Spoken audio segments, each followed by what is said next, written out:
నుండి పరిశుద్ధ దేవుడు హృదయ శుద్ధిని గూర్చి మాటలు మాట్లాడుతున్నాడు. కనుక దేనికి హృదయ శుద్ధి కావాలి అని మనం గమనించి చూస్తే, ఒకవేళ దేవుణ్ణి చూడాలి అనుకుంటే హృదయ శుద్ధి అవసరం.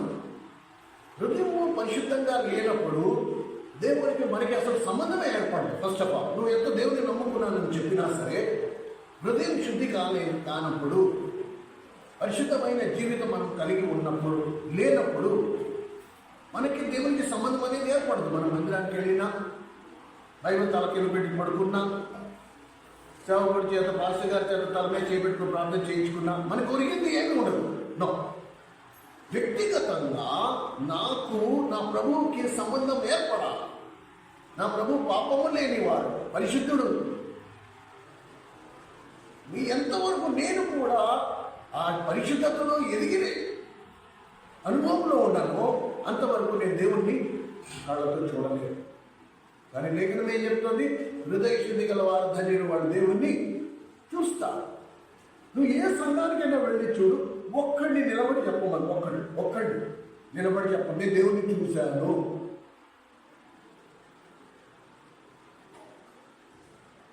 కనుక ఆ మాట చెప్పడం చాలా కష్టం. ఎందుకు కష్టం అంటే హృదయ శుద్ధి లేదు. ఇప్పుడు అనుకున్న ఆశీర్వాదం, దేవుడు ఎలాంటి దేవుడు? త్రిత్వం కలిగి ఉన్న దేవుడు, తండ్రి, కుమారుడు, పరిశుద్ధాత్మ. ఆ త్రిత్వం కలిగి ఉన్న దేవుడు మానవునికి తన స్వరూపాన్ని ఇచ్చాడు. మానవుడు కూడా 3 భాగాలతో సృష్టించబడ్డాడు: శరీరము, ప్రాణము, ఆత్మ. శరీరము, ప్రాణము, ఆత్మ. కనుక ఈ త్రిత్వం కలిగి ఉన్న దేవుడు తన స్వరూపమందు మానవుని సృజించి ఇప్పుడు మానవుడితో చెప్తున్న మాట ఏంటి? హృదయ శుద్ధి గలవారు ధన్యులు, వారు దేవుణ్ణి చూస్తారు. అపవాది చేత మోసగింపబడి జన్మతః కర్మతః పాపులముగా పుట్టిన మనము హృదయ శుద్ధి లేకపోవటం వలన సృష్టికర్త అయిన దేవుడు మన కళ్ళు ఎదుర్కొన్నా ఉన్నా సరే చూడలేని దౌర్భాగ్య స్థితిలో ఉన్న మనలను దేవుడు చూసి మన మీద కనికరపడి తన కుమారుడిని లోకానికి పంపించారు. ఎందుకు? ఆ పరిశుద్ధమైన జీవితాన్ని నువ్వు ఎలా జీవించవచ్చు? ఆ పరిశుద్ధమైన జీవితాన్ని జీవించడం వలన నిరంతరము తండ్రితో ఎడతెగని సహవాసంలో ఎలా ఉండొచ్చు? అది నేర్పించడానికి ప్రభు భూమి మీదకి వచ్చాడు. ఎప్పుడు కావాలంటే అప్పుడు ప్రభు తండ్రి సన్నిధిలోకి వెళ్ళిపోయేవాడు. తండ్రి, ఇదిగో ఈ సంగతి నన్ను ఏం చేయమంటావు, ఇదిగో ఈ తగు వచ్చింది నన్ను ఏం చెప్పమంటావు, ఇదిగో ఇలా వచ్చింది నన్ను ఏం చేయమంటావు, ప్రతిదీ. కనుక ప్రభు ఏ అనుభవంలో ఉన్నాడు? తండ్రిని చూసే అనుభవంలో ఉన్నాడు. నేను ఎల్లప్పుడూ ఆయన ముఖమును నా కళ్ళ ఎదుట ఉంచుకుని ఉన్నా. ఎప్పటి వరకు నువ్వు దేవుని ముఖాన్ని నీ కళ్ళ ఎదురుకుండా ఉంచుకుంటావో అంతవరకు నువ్వు పాపం కూడా చెయ్యవు. సర్వసాధారణంగా చూడండి, విశ్వాసులు ఇళ్లలో తమకి నచ్చినట్టే ఉంటూ ఉంటారు. సడన్గా పాస్టర్ గారు వచ్చాడు సైకిల్ వేసుకుని, ఆ ఇంట్లో వాతావరణం సడన్గా మారిపోతుంది. మొత్తం రెప్ప పాటున గేటును ఇలా తెరిచి పాస్టర్ గారు లోపలికి వచ్చే లోపల ఇంట్లో వాతావరణం పూర్తిగా మారిపోయి ఉంటుంది. అప్పటి వరకు ఒకరినొకరు ఖర్చు చేసుకుని, ఒకరినొకరు తిట్టేసుకుని, ఒకరినొకరు భక్షించుకుని, ఒకరినొకరు కొట్టేసుకుంటూ ఉన్నారు గృహంలో. సడన్గా ఎలాగైపోతాం? అందరూ సాధులేదు, అందరూ గరచు, అనేక అందరూ ప్రేజరాడు. ఎందుకు అలాగా? ఒక వ్యక్తి లోపలికి వచ్చిన వలన మొత్తం ఇంట్లో పరిస్థితి మారిపోయిందే. ఎందుకంటే మనకి అది అలవాటు అయిపోయింది. ఈయన ఉన్నంత వరకు మనం ఇలా ఉండాలి, ఈయన వెళ్ళిపోయిన తర్వాత మళ్ళీ యథావిధిగా మనం మారిపోవాలి. ఆ ద్వంద్వ జీవితానికి నేను అలవాటు పడిపోయా. కానీ ప్రభు ఏమంటాడు? హృదయ శుద్ధి గలవారు ధన్యులు, వారు మాత్రమే నన్ను చూస్తారు. కానీ ఇప్పుడు ప్రభు దేనికి వచ్చాడు? చూద్దాం. మొదటి దశలో ఇక్కడ రాసిన పత్రిక 5వ అధ్యాయం. ప్రభు దేనికి వచ్చాడు? ఏం చేయడానికి వచ్చాడు? ఈ సంగతులు ఒకవేళ మనం చూస్తే నిజంగా ఆశ్చర్యం వేస్తుంది. మొదటి దశలోనికి రాసిన పత్రిక 5వ అధ్యాయం 187వ పేజీ, 187వ పేజీ, కొత్త నిబంధన 187, 5వ అధ్యాయం 23వ వచనం. సమాధానకర్తయగు దేవుడే మిమ్మును సంపూర్ణంగా పరిశుద్ధపరచునుగాక, మీ ఆత్మయు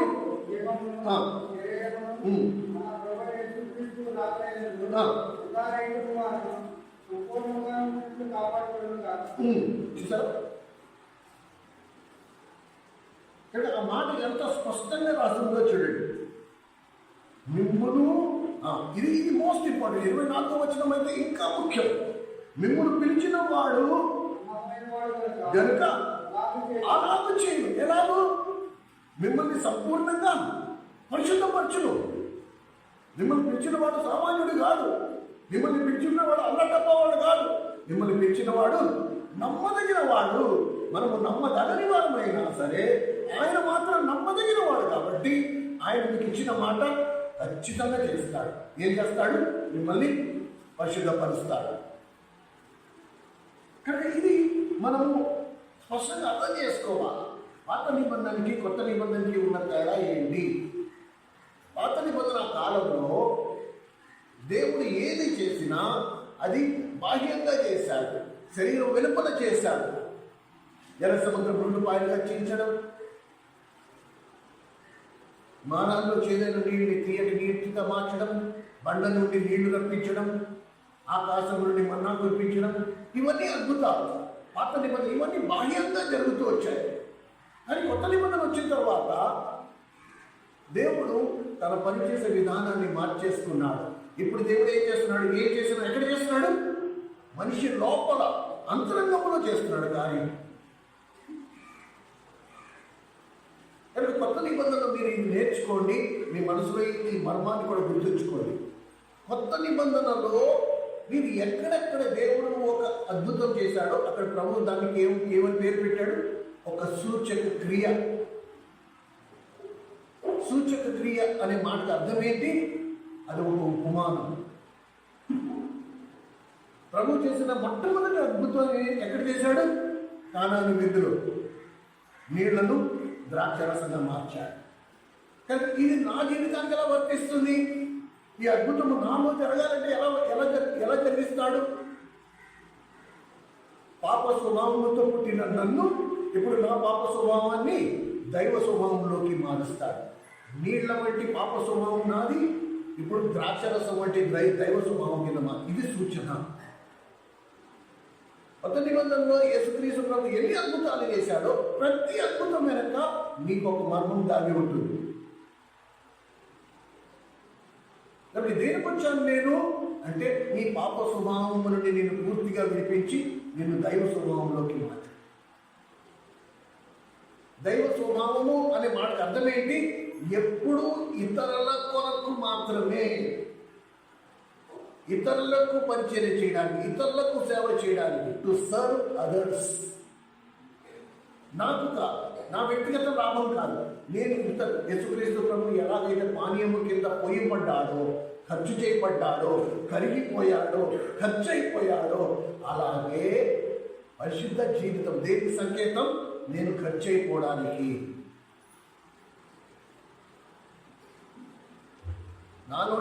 నాలో ఉన్న ప్రభు వెలుగు బయటికి ఎలాగొస్తుంది?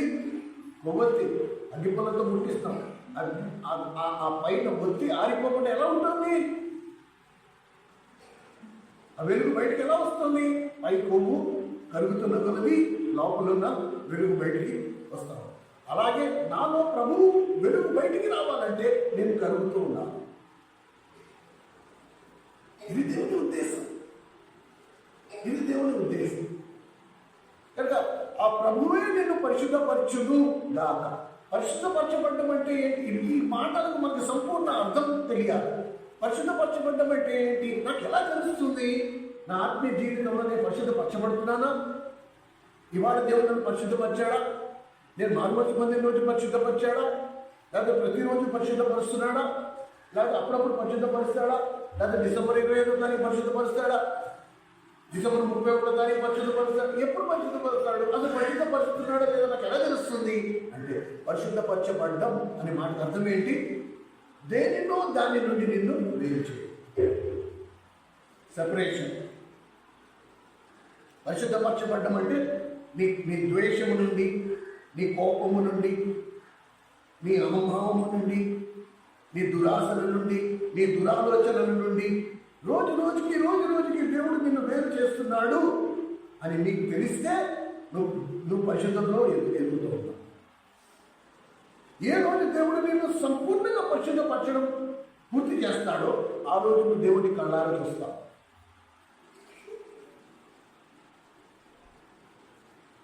This is fact. ఇది ట్రూత్, ఇది నిజం. ఏ రోజు నువ్వు సంపూర్ణంగా పరిశుద్ధతలోకి వచ్చేస్తావో ఆ రోజు నువ్వు దేవుడిని వెతకక్కల. నువ్వు ఇటు చూసినా ప్రభువే కనబడతాడు, ఇటు చూసినా ప్రభువే కనబడతాడు, కళ్ళు మూసుకున్నా ప్రభువే కనబడతాడు, కళ్ళు తెరిచినా ప్రభువే కనబడతాడు, ఎవరిని చూసినా ప్రభువే కనబడతాడు.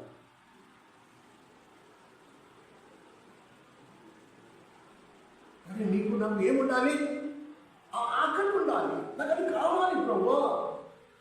హృదయశుద్ధి కావాలి. ధన్యులన్నావు, వాళ్ళ దేవుడిని చూస్తారన్నావు. నాకు అది కావాలి. నేను నిన్ను చూడాలి. నాకు ఇంకేమొద్దు. నాకు స్వస్థత వద్దు, నాకు సుఖం వద్దు. నువ్వు నన్ను బాగు చేయి, నన్ను శుద్ధి చేయి. నిన్ను చూడడమే నా ఆశ. నాకు ఆ పరలోకము వద్దు. చచ్చిన తర్వాత బతుకున్నప్పుడే నిన్ను చూడలేనప్పుడు చచ్చిన తర్వాత నిన్ను చూసి నేనేం చేస్తాను? నాకు ఇప్పుడు కావాలి. పిల్లలు ఎలా మారం చేస్తారు? నాకు ఇప్పుడు కావాలి. వద్దు లేదు నాన్న, ఈరోజు చూడు, సాయంత్రం డాడీ వచ్చిన తర్వాత నేను రెప్పిస్తాను. నాకు ఇప్పుడే కావాలి. అప్పుడు ఏం చేస్తున్నావు నువ్వు? చచ్చినట్టు ఆ పని మానుకుని వెళ్ళి ఆ వస్తువు తీసుకొచ్చి వాడికి ఇస్తున్నావు. ఎందుకు ఇచ్చావు నువ్వు? ఏమంటున్నావు? ఎందుకమ్మా వాడి పిల్లోడు నిన్ను అలా అడుగుతుంటే నువ్వు ప్రతిదీ అలా చేస్తావు లేదు. అయ్యి బాబాయ్ పడలేమంటే ఆ పోరు ప్రభుత్వం కూడా అలా అనిపించాడు. అమ్మో ఈ వీడి పోరు నేను పడలేదు, నేను ఇప్పటికిప్పుడు వాడికి కనబడాల్సిందే.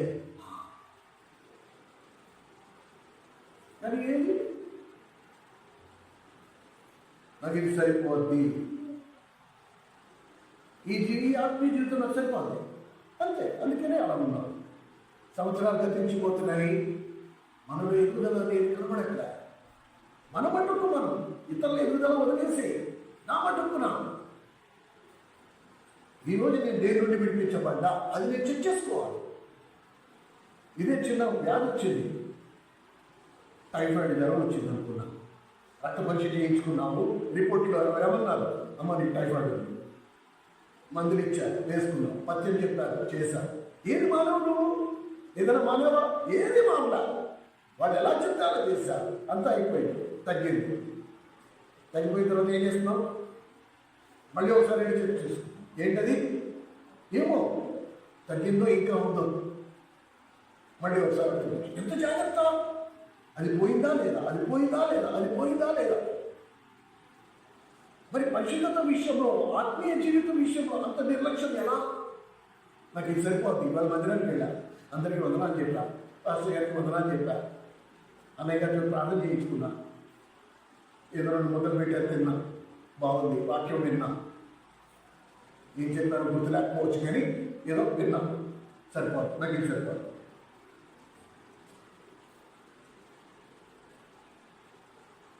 మందిరానికి వచ్చిన ఎంతోమంది ప్రభా ఇవాళ నీ మందిరానికి వచ్చా, నిన్ను చూడలేకపోయా, నిన్ను కలవలేకపోయా, నీ స్వరం వెళ్ళలేకపోయా, నా పరిస్థితి ఏంటి అని అడిగిన వాడిని ఎంతమంది ఉన్నాం మనం.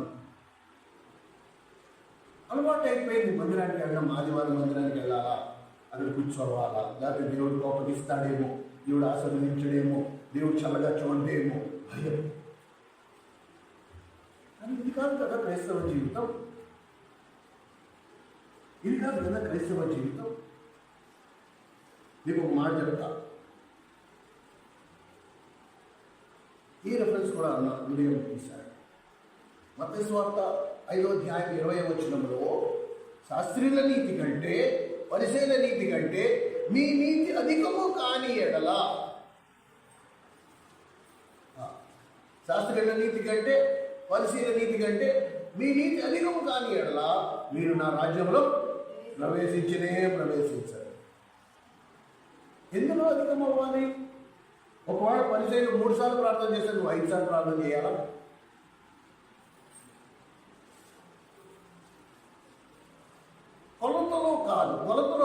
నాణ్యతలో, క్వాలిటీ. శాస్త్రీయ నీతి కంటే పరిశీలన నీతి కంటే మీ నీతి అధికం కాని ఎడల. శాస్త్రీయ నీతి పరిశీలన నీతి ఎలా ఉంది? ధర్మశాస్త్రం మనకి ముఖ్యం.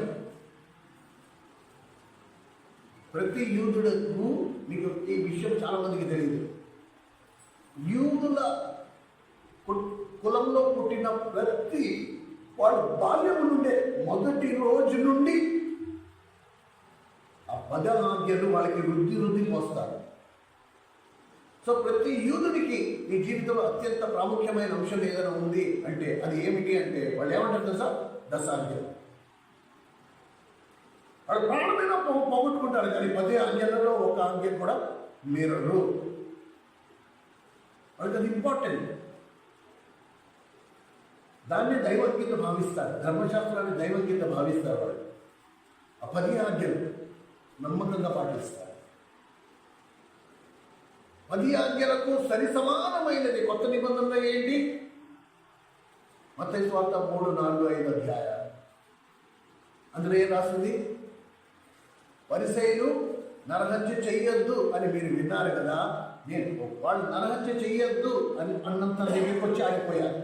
కొత్త నిబంధనలు మనకేంటి? అసలు సహోదరుడి మీద కోపమే పడద్దు. ఈ సహోదరుడి మీద కోపడిన రోజు నువ్వు నరహత్య చేసినంత అని ప్రభువు అంటున్నాడు.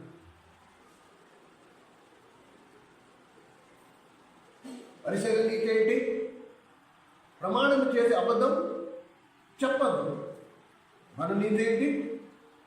మీరు ప్రమాణం చేసినా చేయకపోయినా అసలు అబద్ధమే చెప్పదు. పరిశీలన నీతేంటి? వ్యభిచరింపవద్దు. మన నీతేంటి? అసలు పరాయి స్త్రీ వైపు చూడొద్దు. వ్యభిచారం సంగతి దూరం.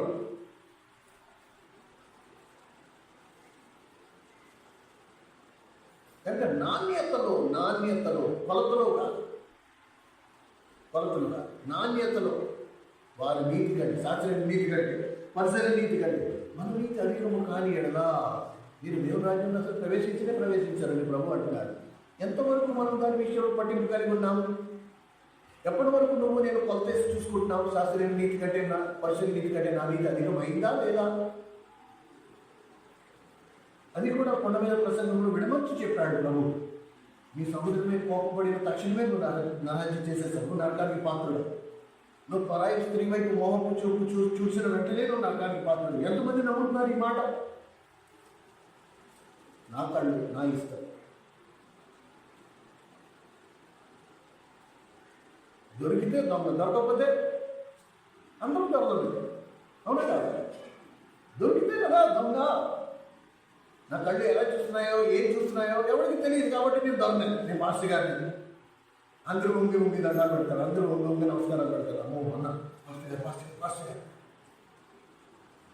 అని మాస్టర్ గారి కళ్ళు ఎలా ఉన్నాయి, ఎవరికైనా తెలుస్తున్నా అని దేవుడిని చూస్తున్నాడు.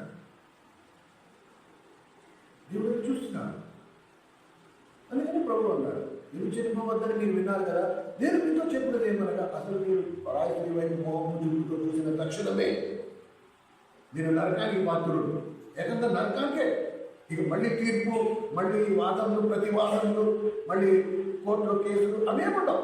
డైరెక్ట్ శిక్ష విధించేశారు. ఎంతమంది దాన్ని సీరియస్గా నమ్ముతారు? దానికి తగినట్టు సాధారణ ప్రతి చిన్న పెద్ద భేదం లేకుండా అందరి చేతులు ఏమి ఇచ్చేశాడు? Cell phones. అందరికీ ఏమున్నా లేకపోయినా ఒకటికి ఫోన్ చేసి అమ్మ నువ్వు ఎలా ఉన్నావు, నాన్న నువ్వు ఎలా ఉన్నావు అని అడిగే డబ్బులు ఉన్నా లేకపోయినా ఏముండాలి? నెట్ బ్యాలెన్స్ మాత్రం ఉండాలి. ఖాళీ దొరికినప్పుడల్లా చెట్టు గట్టు పుట్ట ఎక్కడ పడితే అక్కడ అసలు ఫోన్ తిరిగేసుకోవాలి. అందులో ఏం పడితే మనం చూసేసేయాలి. దానివల్ల ఒక ఆనందం పొందేయాలి. ఎంతమందికి భయం ఉంది? అమ్మో నేను ఇవన్నీ చేస్తున్నానే, దేవుడు నన్ను చూస్తున్నాడు, రేపు నేను దేవుడితో నాకు సంబంధం లేకుండా అయిపోతుందని భయం ఎంతమందికి ఉంది? కనుక ఈ విషయాలు మనము జ్ఞాపకం ఉంచుకోవాలి. మీకు ఒక మాట చెప్తా. పాత నిబంధనలో దావీదు ఉన్నంత గ్రహింపు కూడా నేటి విశ్వాసంతో లేదు. దావీదు అన్నాడు, నా దోషములన్నీ నువ్వు కుదుర్చువాడు, నా పాపములన్నీ నువ్వు క్షమించిన వాడు. అయినను దాంతో తృప్తి కాదు.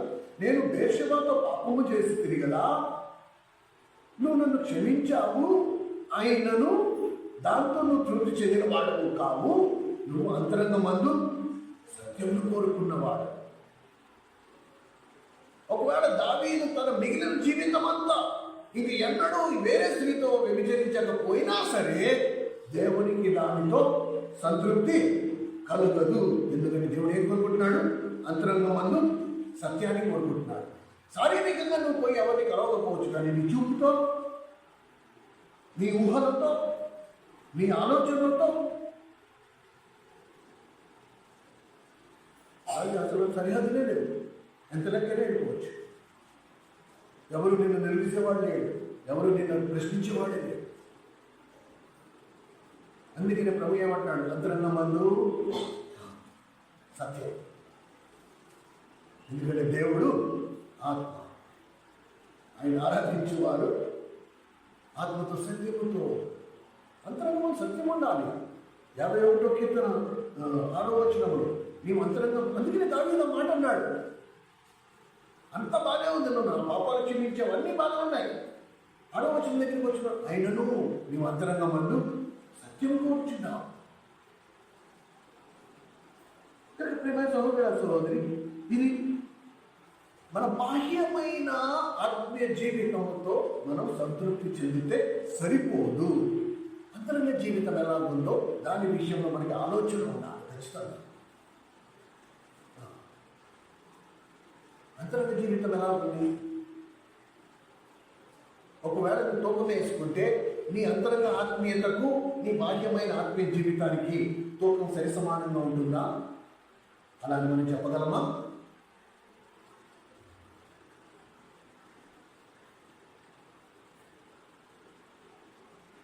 సర్వసాధారణంగా క్రైస్తవుల యొక్క స్వభావం ఎలా ఉంటుందంటే, తమకున్న ఆత్మీయత కంటే అధికంగా మేము ఆత్మీయమని కనపరిచే శోధన ఒకటి ఉంటుంది.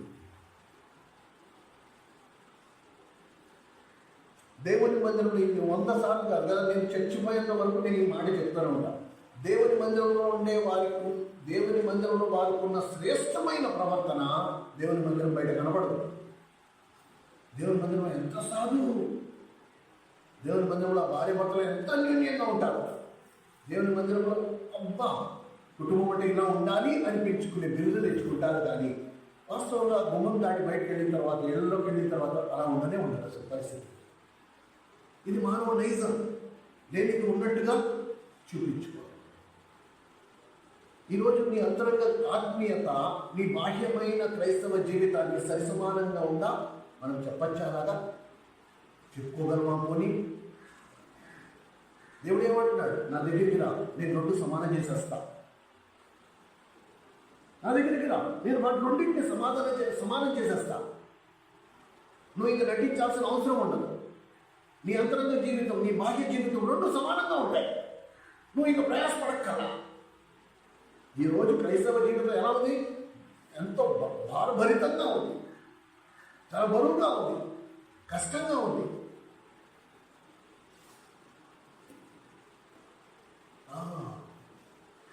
ఎందుకంటే ఈ 2 రకాల జీవితానికి అలవాటు పడిపోయాం మనం. అంతరంగంలో ఒకలాగా ఉంది, బయట మరొకలాగా ఉంది. ఆ నటనా జీవితానికి అలవాటు పడిపోయి మనము క్రైస్తవ జీవితం భారభరితం అయిపోయింది. అందుకనే ప్రభు పిలుస్తున్నాడు, ప్రయాసపడి భారం మోసుకొచ్చిన సమస్య నా ఇద్దరు రండి, నేను మీకు విశ్రాంతిని ఇస్తాను, నా దగ్గర నేర్చుకోండి. కొని నా కాడి మీ మీద ఎత్తుకుని నా యొక్క నేర్చుకోండి. ఎలాగైనా నేను దీనుడను సాత్వికుడను, అండ్ నా కాడి సులువైనది, నా దగ్గర నేర్చుకోండి, నేను నేర్పిస్తాను. It's very easy. నటించాల్సిన అవసరం ఉండదు ఇంకా. కనుక ఈ విషయం మనము అర్థం చేసుకోవాలి. చదివిన లేఖన భాగంలో మనం గమనించండి, ప్రభు ఏమంటాడు? నువ్వు చేసుకోకర్లేదు, నేను చేస్తా.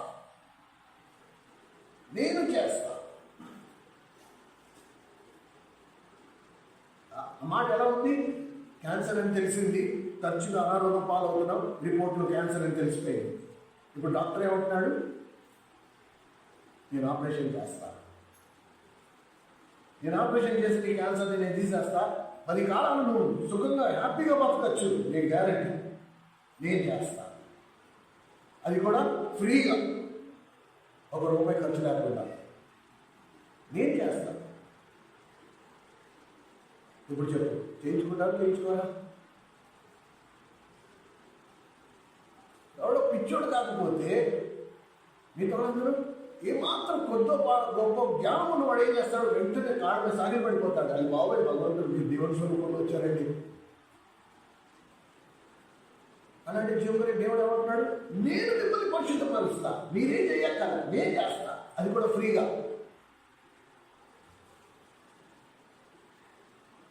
కానీ ప్రాబ్లం ఎక్కడుంది, సమస్య ఎక్కడుంది?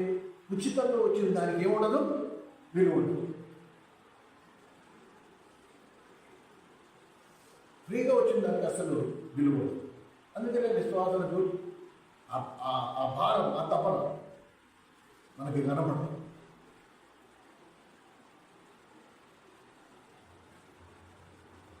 నేను గడిచిన మంగళవారం కూడా ఇది నేను పంచుకున్నా, మన బైబిల్ స్టడీలో వీరితో నేను పంచుకుంటూ వచ్చాను. ఒక రచయిత ఉన్నాడు, సిఎస్ లూయిస్ అని, ఒక పుస్తకం రాశాడు ఆయన. మీరు వీలైతే నెట్లో అలాంటివి ఎప్పుడైనా మీరు వెతికి చదువుకుంటే బాగుంటుంది. మరి అది తెలుగు తర్జుమాలో కూడా ఉండొచ్చు. 3వ ఆయన పేరు సిఎస్ లూయిస్. ఆయన ఒక పుస్తకం రాశాడు.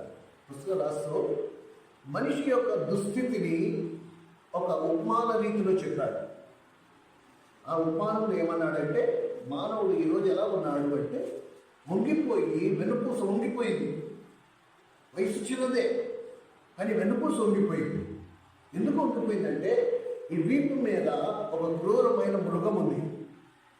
దానికి ఏదైనా పేరు పెట్టి, ఆ మృగానికి చేతులకి అడిగేసి పొడుగున గోర్లు ఉన్నాయి.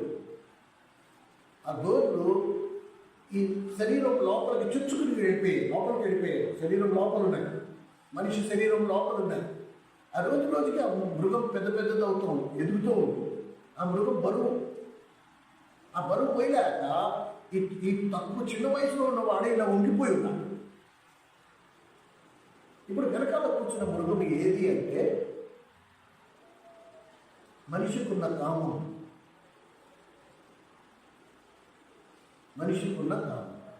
కామం ఏమి ఇస్తుంది మనకి? సుఖాన్ని ఇస్తుంది. జాగ్రత్తగా వినండి. కామము మనిషికి ఏమి ఇస్తుంది? సుఖాన్ని ఇస్తుంది. సుఖానికి ఆపోజిట్ ఏంటి?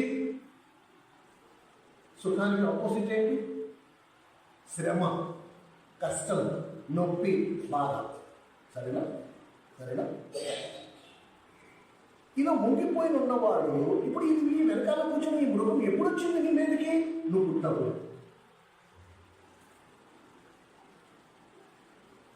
నువ్వు పుట్టినప్పుడే అది నీ మీదకి వచ్చేసింది. ఎలా వచ్చింది ఇది? ఏంటది?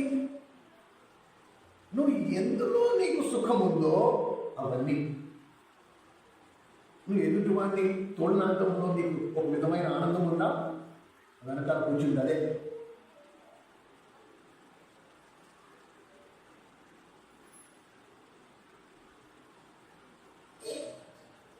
ఏది నీకు సుఖాన్ని కలుగజేస్తుందో, ఏది చేయుట వల్ల నీకు ఒక విధమైన సుఖం వస్తుందో,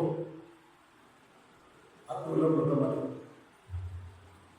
కానీ అది ఎంత బరువు ఎక్కిపోయిందంటే, ఈరోజు నువ్వు అడుగులు కూడా ఒక్కొక్క అడుగు పడుతోంది. నీ ఆత్మీయ జీవితంలో నువ్వు ఏమాత్రం ఎదుగుదల లేదు. ఆ బరువు మోయలేక ఒక చోట సతిగిలి పడిపోయి ఉన్నావు.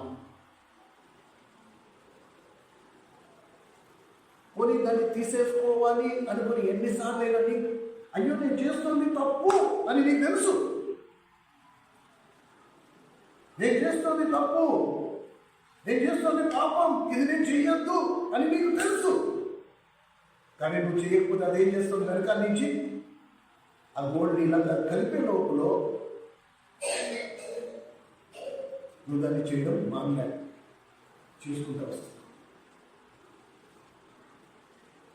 సరేనా? ఇప్పుడు ఒక దేవదూత వచ్చింది. దేవదూత ప్రత్యక్షమై వ్యక్తిని అడిగింది, అంత బరువుతో ఉన్నావు కదా, అది నన్ను తీసేయమంటావా అంటే, నీకు కంటికి కనపడుతుంది కదా, నువ్వు నన్ను అడగాలేంటి? నువ్వు నన్ను అడగాలేంటి? అడగకుండా తీసేయి, నాకు చెప్పొద్దు, నువ్వు దాన్ని తీసేయి అంటే అలా కుదరదు. అలా కుదరదు. నువ్వు చెప్పు, నన్ను తీసేయమన్నాను, అప్పుడు నేను తీస్తాను. డాక్టర్ దగ్గరికి వెళ్ళాం, డాక్టర్ చూపించుకుంటాం, ఇది నీ పరిస్థితి, లోపల క్యాన్సర్ ఉంది, ఆపరేషన్ పడుతుంది, ఏం చేయమంటావు? ఇప్పుడు నువ్వేమంటున్నావు? డాక్టర్ గారు నన్ను అడగద్దండి, అడగకుండా చేసేయండి అంటే ఆయన ఏమంటాడు? అలాగా కుదరదు, మీరు చెప్పాలి. ఎందుకంటే నీకు ఎనస్థీషియా ఇస్తా, నీ పొట్ట కోస్తా, ఆ లోపలికి ఎండ బయటికి తీస్తా, అప్పుడు గుట్లు వేస్తా, వారం 10 రోజులు పత్యం ఉండాలి, హాస్పిటల్లో అడ్మిట్ అయ్యి ఉండాలి, నీకున్న అలవాట్లన్నీ మానేసుకోవాలి అంటే అప్పుడు నువ్వేమంటున్నావు? అయితే సరే వచ్చేసేయి, వాటన్నిటికీ నేను ఒప్పుకుంటున్నా. ఒక డాక్టర్ మీద నీకున్నంత నమ్మకం ఈరోజు పరిశుద్ధాత్మ మీద ఉండట్ల, ఈరోజు దేవుడి మీద ఉండట్ల. కనుక ఎప్పుడైతే ఆ దేవతలు తల్లి నువ్వు నన్ను అడిగితే నేను చేస్తా, అడగకుండా నేను నీకు చెప్పకుండా నేను చేయను, నువ్వు చెప్పు అంటే అయితే సరే నేను ఒప్పుకుంటున్నాను, తీసేయండి అంటే ఓకే నేను తీస్తాను, కానీ గుర్తుపెట్టుకో, అది నేను దాన్ని తీస్తున్నప్పుడు నీకు భయంకరమైన నొప్పి కలుగుతుంది. ఎందుకంటే ఎన్ని సంవత్సరాల నుండి దాన్ని వేళ్ళు, తన గోళ్ళు అవన్నీ నీ దాంట్లోకి చుచ్చుకెళ్ళిపోయాయి. దాన్ని బయటికి లాగితే మాత్రం నీకు విపరీతమైన బాధ కలుగుతుంది, విపరీతమైన నొప్పి కలుగుతుంది. తట్టుకుంటావా అంటే నేను తట్టుకుంటా, తీసే అనగానే ఆ వెనకాల కూర్చున్న మృగం ఏమంటుంది తెలుసా? ఇగో నేను ఇంకా నిన్ను బాధ పెట్టను, నువ్వు నేను చిన్నప్పటి నుంచి కలిసి పెరిగావు, ఇప్పుడు నన్ను తీసిపెట్టావా నువ్వు? నేను ఇంకా నిన్ను విసిగించను, నన్ను ఉండని, మన ఇద్దరం ఎంత హాయిగా ఉన్నాము. ఇది అంతే.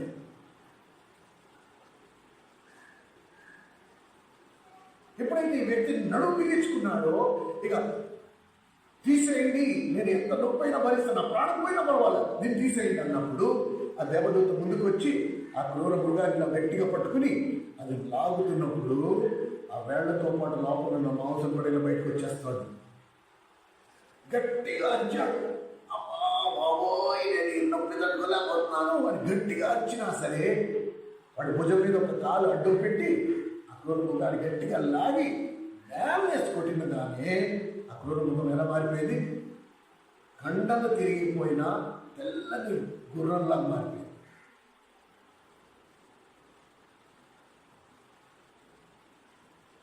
ఇప్పుడు కుంటి జీవితం జీవిస్తున్న ఈ క్రైస్తవుడు వాడికి స్పృహ రాగానే దేవదూతల్ని ఆ క్రూర మృగం చూడు ఎలా మారిపోయిందో, ఇప్పుడు ఇంక నువ్వు నడవక్కల్లా, ఈ గుర్రం ఎక్కితే ఈ గుర్రం నిన్ను మెరుపు వేగంలో నీకు గమ్యానికి చేస్తుంది. ఏమై సహోదరుడు, ఈ ఉపమానం ద్వారా మనం ఏం నేర్చుకోవచ్చు? ఏది నా జీవితంలో నాకు సుఖాన్ని కలుగజేస్తుందో అది నన్ను ఆత్మీయంగా దిగజారుస్తూ. ఇప్పుడు సుఖం నుండి నిన్ను వేరు చేయాలంటే కొద్దిగా కష్టమే, ఎందుకంటే ఇన్ని సంవత్సరాలు దాన్ని అనుభవిస్తూ వచ్చావు, ఆ సుఖాన్ని అనుభవిస్తూ వచ్చావు. సడన్గా ఆ సుఖాన్ని నేను దగ్గర నుంచి వేరు చేయాలంటే చాలా కష్టం. ఇప్పుడు నేను అమ్మని మరి ఏ వేరు అన్నామని ఒకప్పుడు కొంత తాగిపోతున్నాం మేము. ఆ తాగుడు మానేసిన 9 దినాల్లో మాకు చాలా కష్టం అనిపించింది. ఎందుకంటే దాన్ని ఇన్ని సంవత్సరాలు మేము అనుభవిస్తూ వచ్చాం, ఆ సుఖాన్ని అనుభవిస్తూ వచ్చాం. సడన్గా ఆ సుఖం మా దగ్గర నుంచి తీసేసుకుంటే ఎలా ఉంటుంది? కష్టంగానే ఉంటుంది. ఇన్ని సంవత్సరాలు అయిన తర్వాత ఈ రోజు అడుగు, ఇప్పుడు అన్నా నేను మందు మానేసాను కదా, మీకు ఎలా ఉంది? అరే బాబు ఆ జీవితం ఏ బతుకులో బాగుంటుంది, ఆ పాపిష్టి బతుకు బాగుపడింది లేదు, చేసింది లేదు, చెందింది లేదు, ఎవరిని సుఖపెట్టింది లేదు. మరి ఇప్పుడు ఎలా ఉందంటే చాలా హాయిగా, బరువు తొలగిపోయింది. ఈరోజు ఎలా ఉంది? జీవితం తేలిగ్గా ఉంది. కనుక స్టార్టింగ్లో కష్టంగానే ఉంటుంది, ఆపరేషన్ అయినా కష్టం, ఏదైనా కష్టం. పరిశుద్ధాత్ముడు మీలో కార్యం చేసినప్పుడు కొంచెం కష్టంగానే ఉంటుంది. కానీ ఆ తర్వాత ఈ జీవితం. మొదటి పేతురు రాసిన పత్రిక పేతురు రాసిన మొదటి పత్రిక, పేతురు రాసిన మొదటి పత్రిక 4వ అధ్యాయం. పేతురు రాసిన మొదటి పత్రిక 4వ అధ్యాయం మొదటి 2 వచనాలు గమనించగలరు.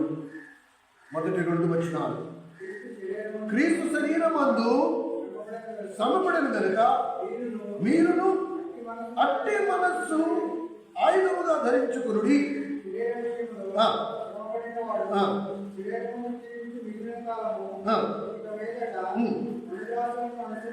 మనుజాసును అనుసరించక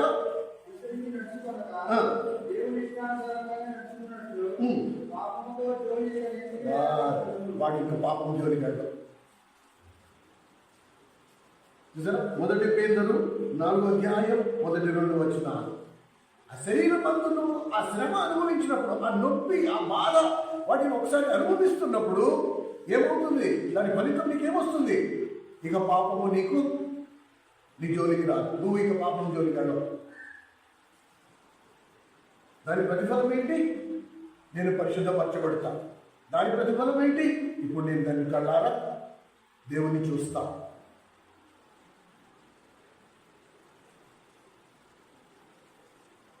కానీ దీనికి ఎలాంటి కొలబద్ద పెట్టుకోవాలి, ఎలాంటి స్కేల్ పెట్టుకోవాలి వచ్చేది?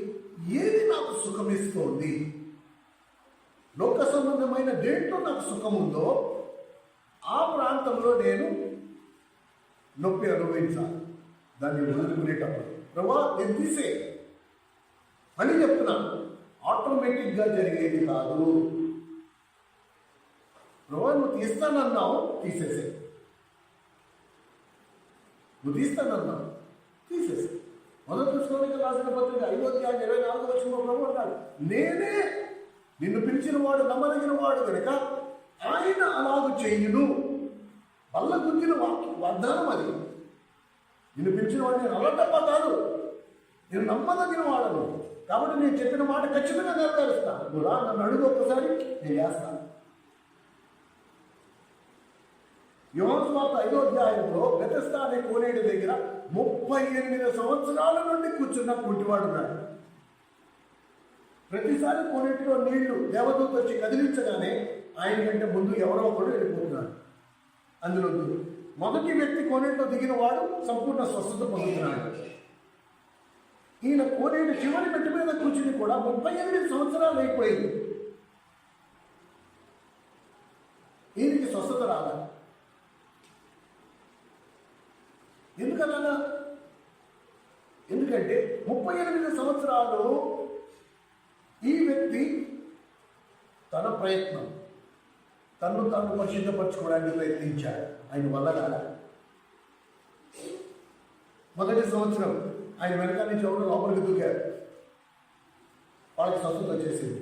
వెంటనే ఏమంటున్నాడు? వచ్చాక గ్యారంటీగా నేనే ఫస్ట్ అందులో దూకుతానన్నాడు.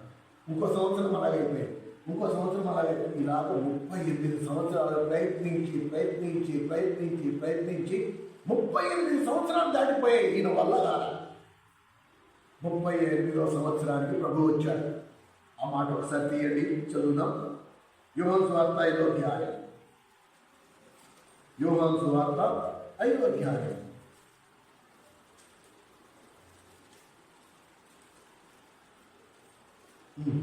మొదటి నుంచి. యెరూషలేములో గొర్రెల ద్వారము దగ్గర హెబ్రీ భాషలో బెతెస్దా అనబడినవి ఒక కోనేడు కలదు.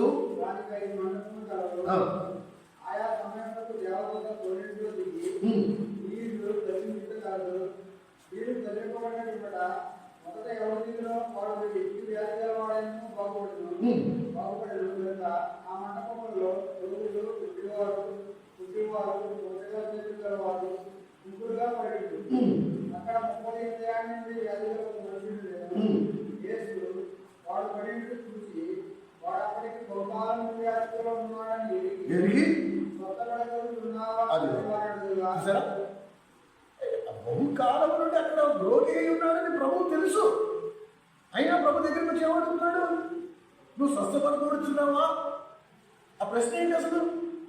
మరి 38 సంవత్సరాలు దాటి కాసాము. అక్కడ 35 సంవత్సరాలు దేనికి నేను ఎదురు చూసింది? స్వస్థపడ్డానే కదా. అయినా కూడా ప్రభు వచ్చి ఏమంటున్నాడు? స్వస్థపడుతూ వచ్చినావా అంటే చాలా మందికి ఈరోజు స్వస్థతలు వద్దు. ఎందుకు వద్దు స్వస్థతలు అంటే, ఒకవేళ కుష్టి వ్యాధి గల వాడికి స్వస్థత వచ్చిందనుకో, వాడు బాగుపడిపోయాడు అనుకో, ఇక మరుసటి రోజు నుంచి వాడికి ఎవరు ఇంకా కుష్టి చేయరు, వాడికి ఎవరు సహాయం చేయరు. నీకు లైవ్ ఎగ్జాంపుల్ చెప్తాను. లైవ్ అంటే నిజంగా నా వ్యక్తిగత జీవితంలో జరిగింది నేను చెప్తా. నేను అక్కడ ఒక్కొక్కసారి పలాసలో సేవ చేసిన దినాలలో పలాస నుండి విశాఖపట్నం ఏదైనా మీటింగ్స్ అవి ఉన్నప్పుడు చర్చలు వస్తూ ఉండేవారు. ఆ మీటింగ్స్కి వచ్చేటప్పుడు ట్రైన్లో చిన్న చిన్న పిల్లలు, మన హారిక ఒకటి కొంచెం పెద్ద, ఈ పెద్దవాళ్ళు వెనకాల నుండి వాళ్ళ చేత భిక్షాటం చేయించేవారు. 4-5 పెట్టుల్లో ఆ కుటుంబం మొత్తం దిగేవి. వాళ్ళు వచ్చి చూడడానికి బాగుండేవారు. ఏదో పాట పాడడం, అది కూడా వాళ్ళకి ఎంత ట్రైనింగ్ అంటే, క్రైస్తవులు అని వాళ్ళకి తెలిసిందనుకో వెంటనే యేసుప్రభు పార్టీ చేసుకునేవారు. ఆ పాట పాడు. నేను అక్క ఏమన్నా అంటే, నీకు కావాల్సినంత ఇస్తావు, ఫస్ట్ కూర్చో. నువ్వు అన్నం తిన్నావా అంటే అన్నం లేదు అంటే వాళ్ళు చెప్పారు, అమ్మా ఆకలేస్తుందమ్మా, ఏదైనా ఇవ్వడమ్మా, రూపాయలు 5 రూపాయలు ఇవ్వడమ్మా, అన్నం తిని చాలా రోజులు అయిపోయిందమ్మా అంటే, నీకు కడుపు నిండా భోజనం పెడతాం, నీకు పుస్తకాలు కొనిస్తా, స్కూల్కి వెళ్ళి చదువుకుంటావా అంటే, అమ్మ 2 రూపాయలు ఇచ్చే వెళ్ళిపోతానండి. అలా 2 రూపాయలు ఇంకమ్మా, నీకు 50 రూపాయలు ఇస్తా, 100 రూపాయలు ఇస్తా, కడుపు నిండా భోజనం పెడతా, పుస్తకాలు కొనిస్తా, స్కూల్కి వెళ్తావా అంటే, అమ్మ పొద్దున్నే బేరం ఉంటాయి, అమ్మ ఎందుకమ్మా మా బేరం చెప్పకూడదు, నాకు 2 రూపాయలు ఇస్తే వెళ్ళిపోతానంటున్నాడు. ఇలా చాలాసార్లు, ఒకసారి కాదు చాలాసార్లు. ఎందుకు ఈ మాట అంటున్నానంటే, కొంతమందికి స్వస్థత వద్దు. ఒకవేళ స్వస్థపరచబడితే మళ్ళీ కష్టపడి పని చేయాలి. ఇలాగైతే వాళ్ళు అవిటితనాన్ని చూసి ఎవరో ఒకళ్ళు 5దో 10దో వాళ్ళకి ఇస్తారు. అంటే మనం అందరం ఈ విషయాన్ని, అందుకనే ప్రభు అడిగాడు, 35 సంవత్సరాల నుంచి ఇక్కడ కూర్చున్నావు కదా, నిజంగా నీకు స్వస్థపడే ఆలోచన ఉందా, లేకపోతే ఆ ప్రశ్న అడగాల్సి వస్తుంది. పరిశుద్ధపరచబడే విషయంలో కూడా అంతే. నువ్వు అడిగితేనే, అడగకుండా దేవుడు చేయడు. అడగకుండా దేవుడు చేయడు. నిజంగా పరిశుద్ధపరచబడాలని నీకు ఇష్టమేనా, నీకు ఆశ ఉందా, సరే. అలాగే చూస్తే అప్పుడు ఆయన, ప్రభా అవును నాకు స్వస్థపడాలనే ఉంది, నన్ను బాగు చేయి. అయితే ఇప్పుడు మీ పక్క ఎత్తుకుని నువ్వు నాడు. వెంటనే వాళ్ళకి స్వస్థత వచ్చింది. ఈరోజు ప్రభు నేను నన్ను ప్రశ్నిస్తాడు, నిజంగా ఈ భూమి మీద నీ కష్టాలు తీరితే సరిపోద్దా, నీ రోగం తగ్గితే సరిపోద్దా, లేకపోతే నిజంగా నువ్వు పరిశుద్ధపరచబడాలనుకుంటున్నావా చెప్పు, నీకేం కావాలి? ప్రతిరోజు ప్రభు నిన్ను అడుగుతున్నాడు. ఇక మన ప్రార్థన ఏమంటే, ప్రభా ఈ గడ్డ ఉంది తగ్గించు, ఈ కడుపునట్టు ఉంది తగ్గించు, ఈ ప్రాబ్లం ఉంది తగ్గించు, ఇచ్చే అచ్చే ఇచ్చే. ఒక్కటి తప్ప, నన్ను పరిశుద్ధపరుస్తానన్నావు, సంపూర్ణంగా పరిశుద్ధపరచు అనే మాట తప్ప నీతో అన్నీ అడుగుతున్నాడు. అందుకని ప్రభు ఏమన్నాడు, ఇంతవరకు మీరు నన్ను ఏమీ అడగలేదు.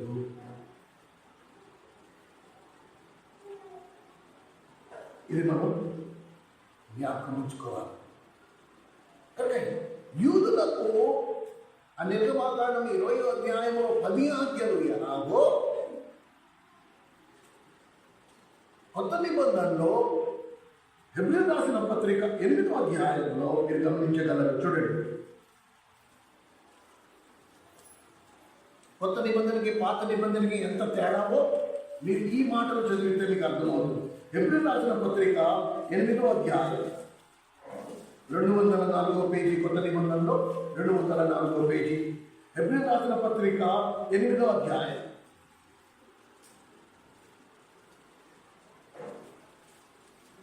మీరు 10వ వచనం నుండి గమనించగలరు.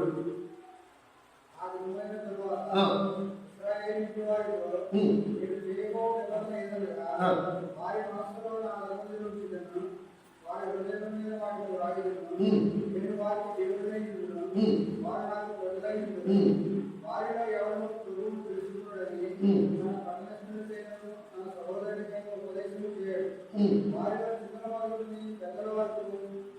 అందరూ నన్ను తెలుసుకుందరు.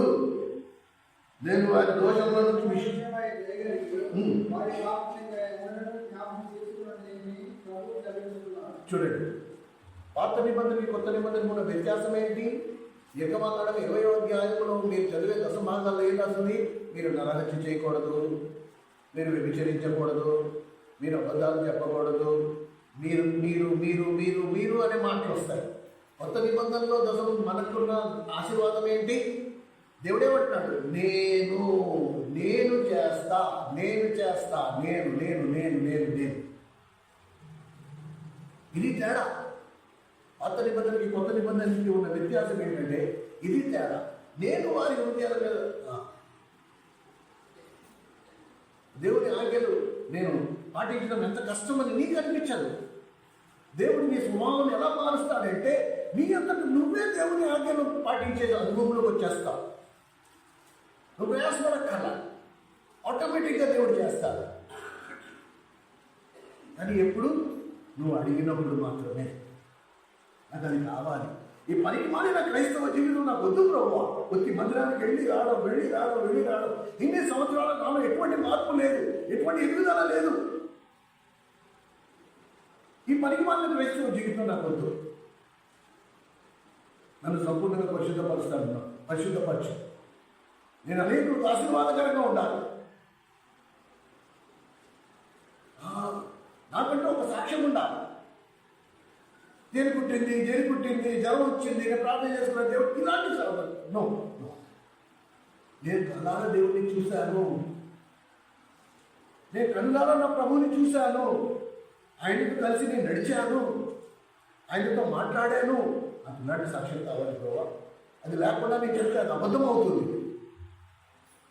కనుక నాకు సంపూర్ణంగా పరిశుద్ధపరుస్తానన్నా, నువ్వు నాకు కనపరుచుకుంటానన్నా కనపరచు. కనుక ఇది చాలా ప్రాముఖ్యమైన అంశం. పాత నిబంధనలో ఒక మాట ఉంది, ప్రవచనాత్మకంగా రాయబడింది. కొన్ని వేల సంవత్సరాల క్రితమే యెహెజ్కేలు గ్రంథము 36వ అధ్యాయం.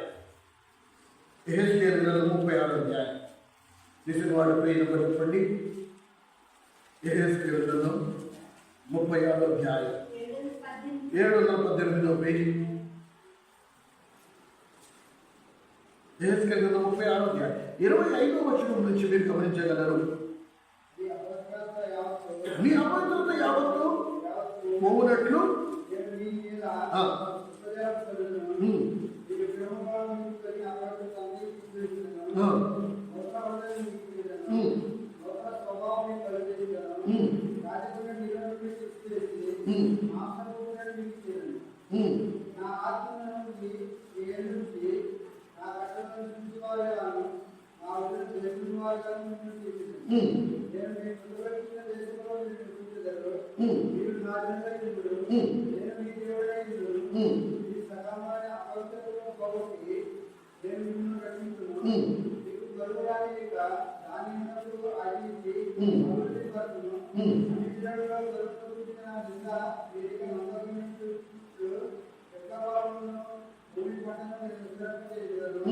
అప్పుడు మీరు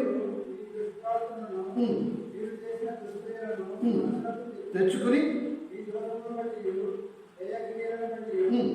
మిమ్మల్ని మీరు అసహించుకుంటారు. ఇది కొత్త నిబంధనలో జరగవలసిన ప్రవచనం. కొన్ని వేల సంవత్సరాల క్రితమే పరిశుద్ధాత్ముడు రాయించారు. అప్పుడు మీ దుష్ప్రవర్తనను, మీరు చేసిన ఏ క్రియలను మీరు జ్ఞాపకం చేసుకుని మిమ్మల్ని మీరు అసహించుకుంటారు. పరిశుద్ధతను ఎదగడానికి ఇది ఒక సూచన. నీ మీద నీకు అసహ్యం పుట్టాలి. నీ గత పాపములను నువ్వు జ్ఞాపకం తెచ్చుకుని నువ్వు చేసిన ఏ క్రియలు, నువ్వు ఆడిన అబద్ధాలు, నువ్వు చూసిన దుష్ట చూపులు, చెడు చూపులు, వీటన్నిటిని బట్టి నీ మీద నీకు అసహ్యం పుట్టాలి. అది పుట్టనంత వరకు నువ్వు పాపంలో ఉన్నట్టు. ఇక్కడ కూడా ప్రభు ఏమంటాడు? నేను చేస్తా అలాగా. నీకు ఒక మాట చెప్తా. దొంగోడు దొంగతనాలు చేస్తున్నట్టుగా పట్టుబడ్డాడు. జాగ్రత్తగా వినండి, అందరూ పైకి చూడండి ఒకసారి. అందరూ పైకి చూడండి. అందరూ మీరు వాక్యం వింటారు, నిద్రపోతారా అంటారు తెలియట్లా. సరే, ఇప్పుడు జాగ్రత్తగా వినండి. దొంగోడు దొంగతనం చేస్తున్నాడండి తరచుగా, సరేనా? అలాంటి దొంగోడు పట్టుపట్టాడు, పోలీసులు తీసుకెళ్ళి జైల్లో వేశారు. ఇప్పుడు జైల్లో ఉన్నాడు.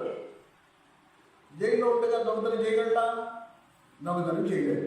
ఎవరు ఆపుతున్నారు? ఆ జైలు వాడిని దొంగతనం చేయకుండా ఆపుతారు. సరే, కేసు అయిపోయింది, శిక్ష అయిపోయింది. శిక్ష పూర్తి అయిపోగానే ఆ దొంగని విడిచిపెట్టారు.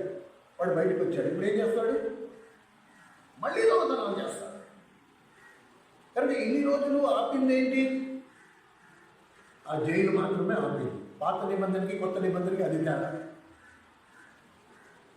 పాత నిబంధన ఏం చేస్తుంది? నేను దొంగతనాలు చేయకుండా ఆపగలను మాత్రమే. కొత్త నిబంధన ఏం చేస్తుంది? నువ్వు జైలు నుంచి బయటకు వచ్చినా కూడా మళ్ళీ దొంగతనం చేయవు. ఎందుకంటే ప్రభు ఏమంటాడు? నా ధర్మశాస్త్రం వారి మనసుల మీద నేనే రాస్తా, దానికి గైకొన్నట్లు నేనే చేస్తా. నేను అలా చేస్తాను. అయ్యో, నేను మళ్ళీ దొంగతనం చేస్తే నన్ను జైల్లో వేస్తారు భయం కాదు. నేను ఇప్పుడు దేవుని బిడ్డను కాబట్టి నేను అసలు దొంగతనం చేయను. నేను దేవుని బిడ్డను కాబట్టి నేను అబద్ధం ఆడను. నేను దేవుని బిడ్డను కాబట్టి నాకు దైవ స్వభావంలో ఉన్నాను కాబట్టి నేను అసలు పరాయి స్త్రీ వైపు చూడను. ఏది నా శరీరానికి సుఖాన్ని ఇస్తుందో దాన్ని నేను చెయ్యను. భయాన్ని బట్టి కాదు, నా స్వభావమే అది. అందుకనే నీటి నుండి ద్రాక్షరసంలో మార్చబడ్డం అంటే పాప స్వభావం నుండి దైవ స్వభావంలోకి దేవుడే నన్ను మార్చేస్తాడు. నా అంతటి నేను చేసుకోలేదు. ఇది చాలా ముఖ్యమండి. ఇది చాలా ముఖ్యం. సంసోను, పరిశుద్ధాత్మ సంసోను మీదకి వచ్చినప్పుడు పులి దవడల్నే చీల్చి 2 పాయలుగా విడగొట్టేంత శక్తి సంసోను మీద ఉంది. సంసోనులో ఉండేది రాయబడింది బైబిల్లో. పులి వచ్చినప్పుడు పులి దవడలను పట్టుకుని ఇలా చీల్చేశాడు, అంత బలం. కానీ అదే సంసోను లోపల కామం అనే పులిని చంపలేకపోయాడు. పరాయి స్త్రీని చూడగానే పాపంలో పడిపోయేవాడు. ఒకవేళ పరిశుద్ధాత్మ మీదకి వస్తేనే ఇంత బలం వస్తే, అదే పరిశుద్ధాత్ముడు కొత్త నిబంధన కాలంలో నీలో వస్తానంటున్నాడు. అప్పుడు నువ్వు నేను ఎంత బలం కలిగి ఉంటాం? ఒకసారి ఊహించి చూడు.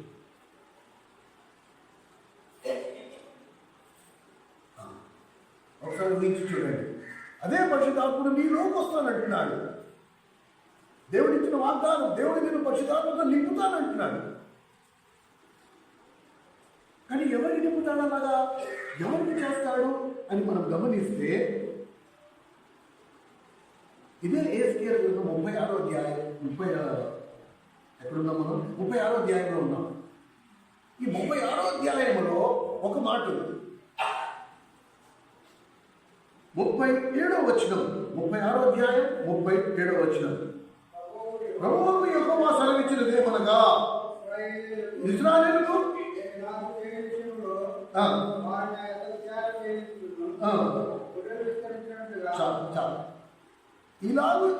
ఎలాగో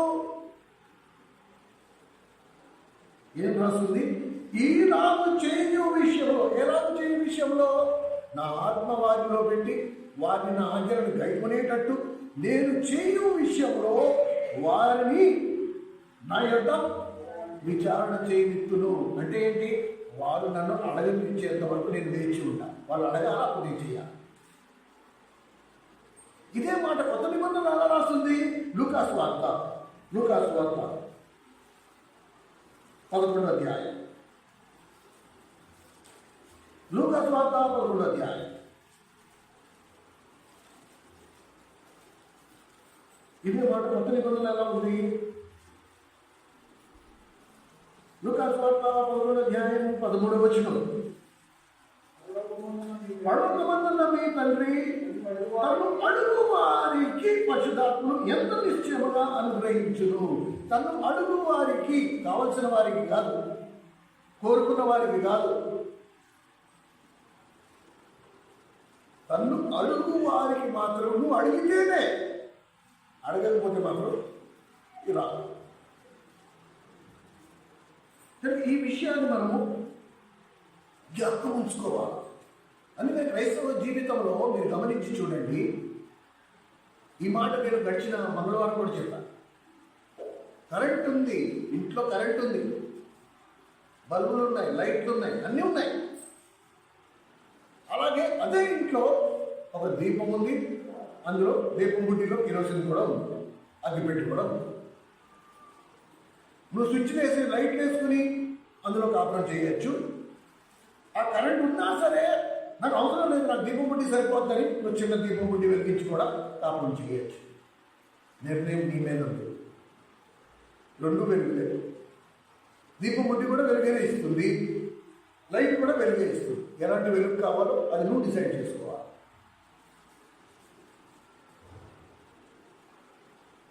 పరిశుద్ధాత్మ నీకు రెండు ఇచ్చాడు. నిన్ను తన ఆత్మతో నింపుతానంటున్నాడు. కనుక అది మనం వ్యక్తిగతంగా మన మీద ఆధారపడి ఉంటుంది.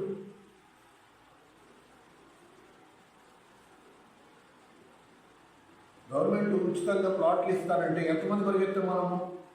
ఎంతమంది పట్టుకున్నాం? ఎన్ని రికమెండేషన్ చేయించుకున్నాం? ఎలాగైనా సరే మన పేరు ఎక్కితే బాగుంటున్నాం. ఒక చిన్న స్థలం ఒక్కైనా మన కోసం ఒక సెంటున్నర అయితే ఏంటి, రేపు ఇల్లు కట్టుకుంటే అమ్ముకుంటా ఒక సెంటున్నర స్థలం అయినా మనకు వస్తుంది. దాని గురించి ఎంత ప్రయాసపడ్డాం?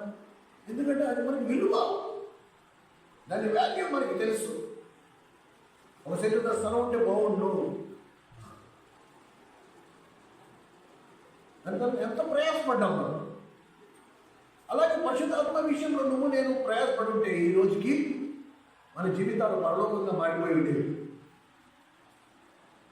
కానీ ఆ పరిశుద్ధాత్ముడు ఇచ్చేవి కానీ పరిశుద్ధాత్ముడు చేసేవి కానీ మన జీవితంలో వాటి విలువ చాలా తక్కువ. కరెంట్ ఉంది కానీ దీపం బుడ్డితో మేము సరిపెట్టుకుంటామనే రకాలు.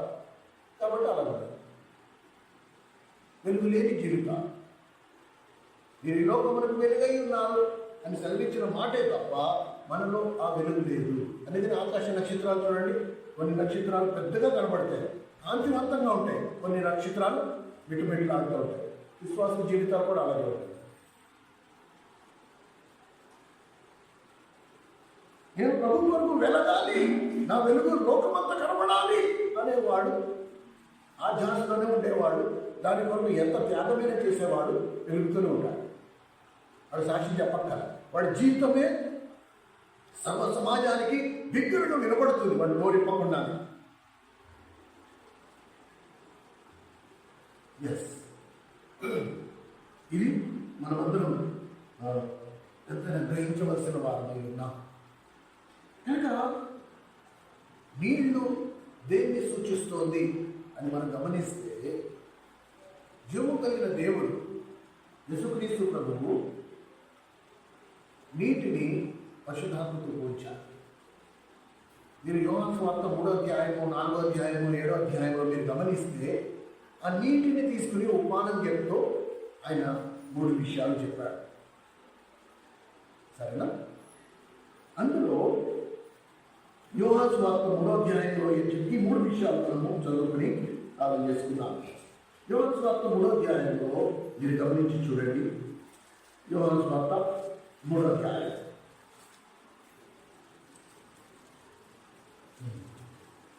82వ పేజీ. యోహాను సువార్త 3వ అధ్యాయం 5వ వచనం. యేసు ఇట్లా నేను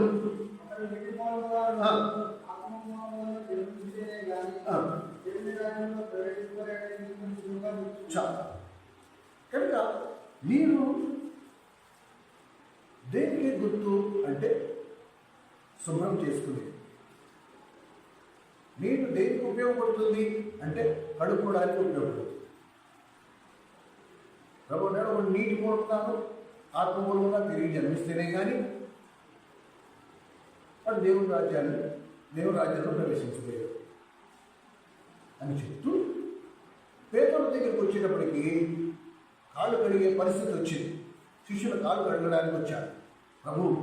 13వ అధ్యాయం యోహాను సువార్త 13వ అధ్యాయం, కొన్ని పేజీలు తిరిగేయండి. యోహాను సువార్త 13వ అధ్యాయం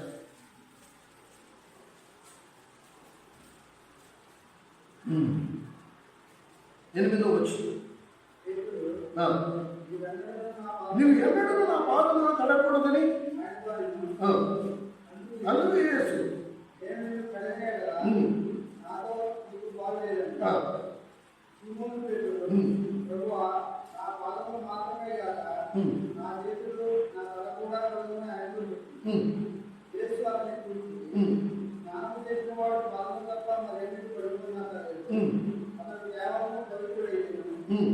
వీడు పవిత్రుడు కానీ వీడు అందరూ పవిత్రుడు కాని. చాలు.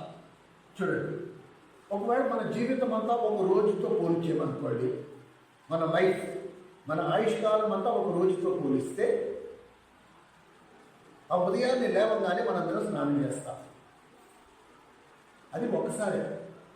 కానీ మనం బయటికి వెళ్ళి లోపలికి వచ్చినప్పుడల్లా ఏం చేస్తాం? కాళ్ళని కడుక్కుంటాం. ఓ రోజుకి ఎన్నిసార్లు మనం బయటికి వెళ్తామో అన్నిసార్లు మనం కాళ్ళు కడుక్కుంటాం. అలాగే ఇక్కడ కూడా ప్రభు ఏమన్నాడు? ఒకసారి మారుమనసు పొందిన వాడు, ఒకసారి తిరిగి జన్మించిన అనుభవంలోకి వచ్చిన వాడు మళ్ళా తిరిగి జన్మించిన అనుభవంలోకి రావక్కల్లా. కానీ వానికి తెలియకుండానే వాడు మాలిన్యానికి గురవుతాడు. కాబట్టి వాడు మాటికి కడగబడుతూ ఉంటాం. ఇది చాలా అవసరం. కనుక ఇది మనము అర్థం చేసుకోవాల్సిన మాట.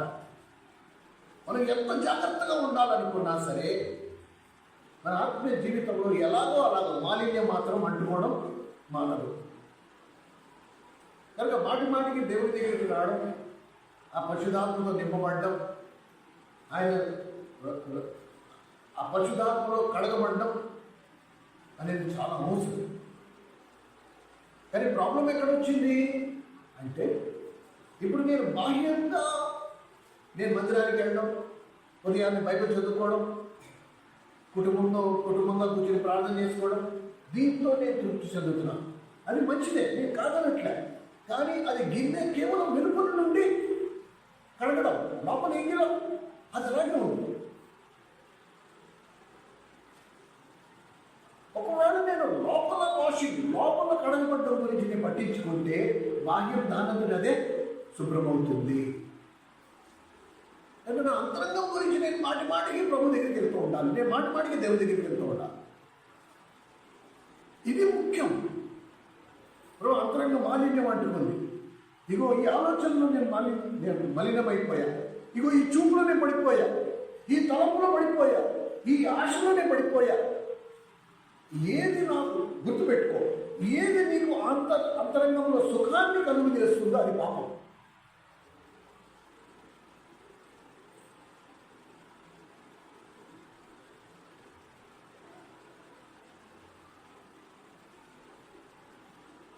ఎక్కడో చిన్న ఆర్గ్యుమెంట్ వచ్చింది కుటుంబంలో, భార్య భర్తలే అనుకో, తల్లిదండ్రుల పిల్లలే అనుకో, ఏదైనా సరే సిచ్యువేషన్ ఎలా ఉన్నా సరే, పరిశుద్ధాత్ముడు ఏమంటున్నాడు? నువ్వు మౌనంగా ఉండు, నేను ఉన్నదా నేను చూసుకుంటా. కానీ నువ్వు వినట్లేదు కదా, నువ్వు వెంటనే నోరు పారేసుకుంటున్నావు. ఎందుకు? అది నీకు ఒక సుఖం. నువ్వు నోరు పారేసుకోవడం వలన నీకు కొద్ది గొప్ప సాటిస్ఫాక్షన్, నీకు ఒక విధమైన సుఖం. అందుకని నువ్వు నోరు కట్టుకుని ఉంచుకోలేకపోతున్నావు. నోరు పారేసుకోకూడదనే సంగతి నీకు కూడా తెలుసు, కానీ నువ్వు అలా చేయలేకపోతున్నావే.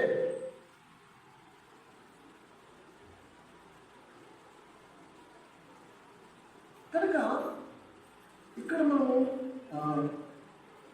గ్రహించవలసిన సంగతి ఏంటంటే, నేను మాటికి నా ప్రభు దగ్గరికి వెళ్ళాలి. నేను ఇక్కడ పడిపోయా. నువ్వు నన్ను సంపూర్ణంగా పరిశుద్ధపరుస్తానన్నావు. ఇదిగో నేను అపవిత్రపరచబడ్డా, నువ్వు నన్ను మళ్ళీ పరిశుద్ధపరచు.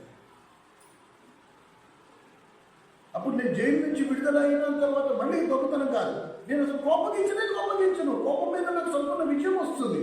అండ్ ఎప్పుడెప్పుడు నేను ఒక్కొక్క దానిని జయిస్తూ ఉంటాను, ఒక్కొక్క పాపాన్ని నేను జయిస్తూ ఉంటానో, నా ఆత్మీయ జీవితంలో వేగం పెరుగుతూ ఉంటుంది, స్పీడ్ పెరుగుతుంది.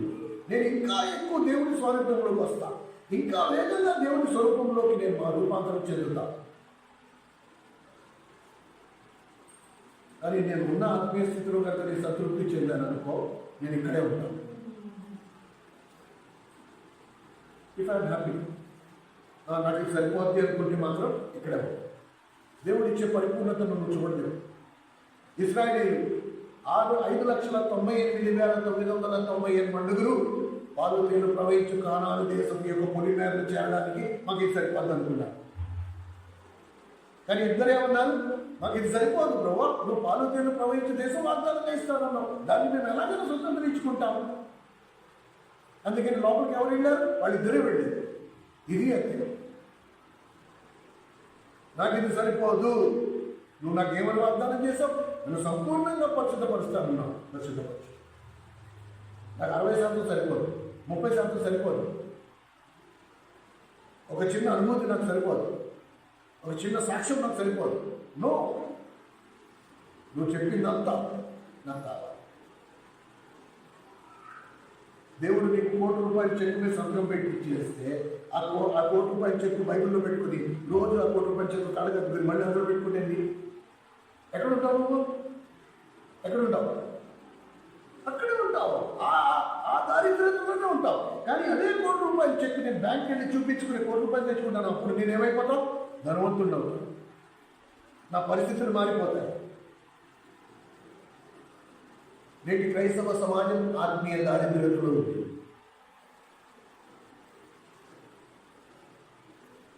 నేటి క్రైస్తవ సమాజం ఆత్మీయ దారిద్ర్యంలో ఉంది. And it's very happy. విశ్వాసం కూడా చాలా హ్యాపీగా ఉన్నారు. మాకు ఇది సరిపోదు.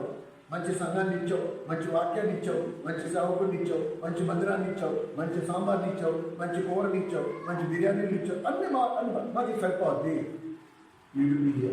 మనం ఇక్కడే ఉంటాం.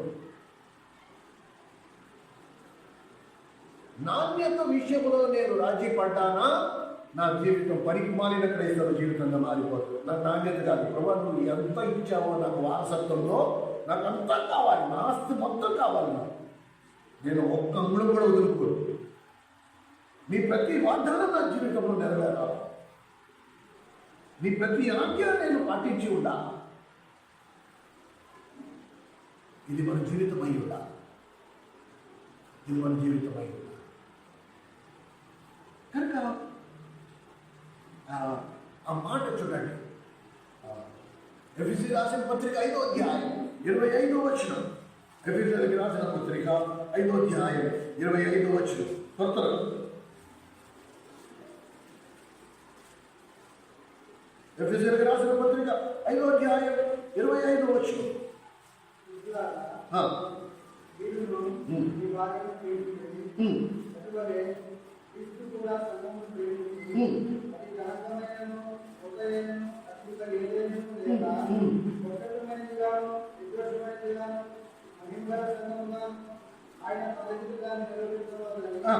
వాక్యముతో ఉదక స్నానము చేత దాన్ని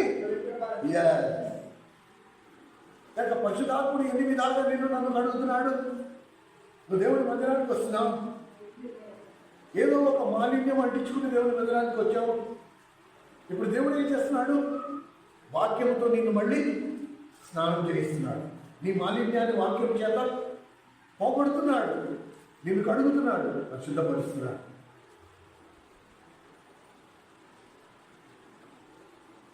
అటువంటి క్రీస్తు కూడా సంఘమును వాక్యము అనే నీటితో ఉదక స్నానము చేయించి, అది మచ్చైన మాలిన్యమైన మరి ఏ లోపము లేనిదిగా తండ్రి ఎదుట నిలబెట్టుటకు దాన్ని రక్షించాలి. అందుకని దేవుని వాక్యం. నువ్వు చిన్నతనంలో మీ అమ్మ నీకు స్నానం చేయించేటప్పుడు ఒంటి మీద ఎక్కడో మట్టో బాగా కట్టుకుని ఉంది.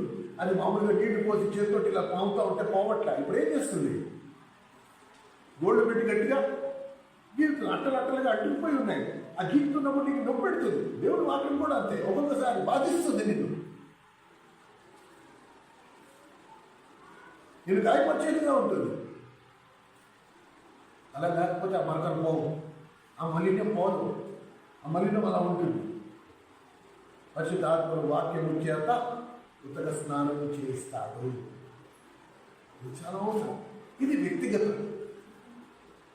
తీతు పత్రిక 3వ అధ్యాయం తొందరగా తీయాలనుకున్నా ప్లీజ్.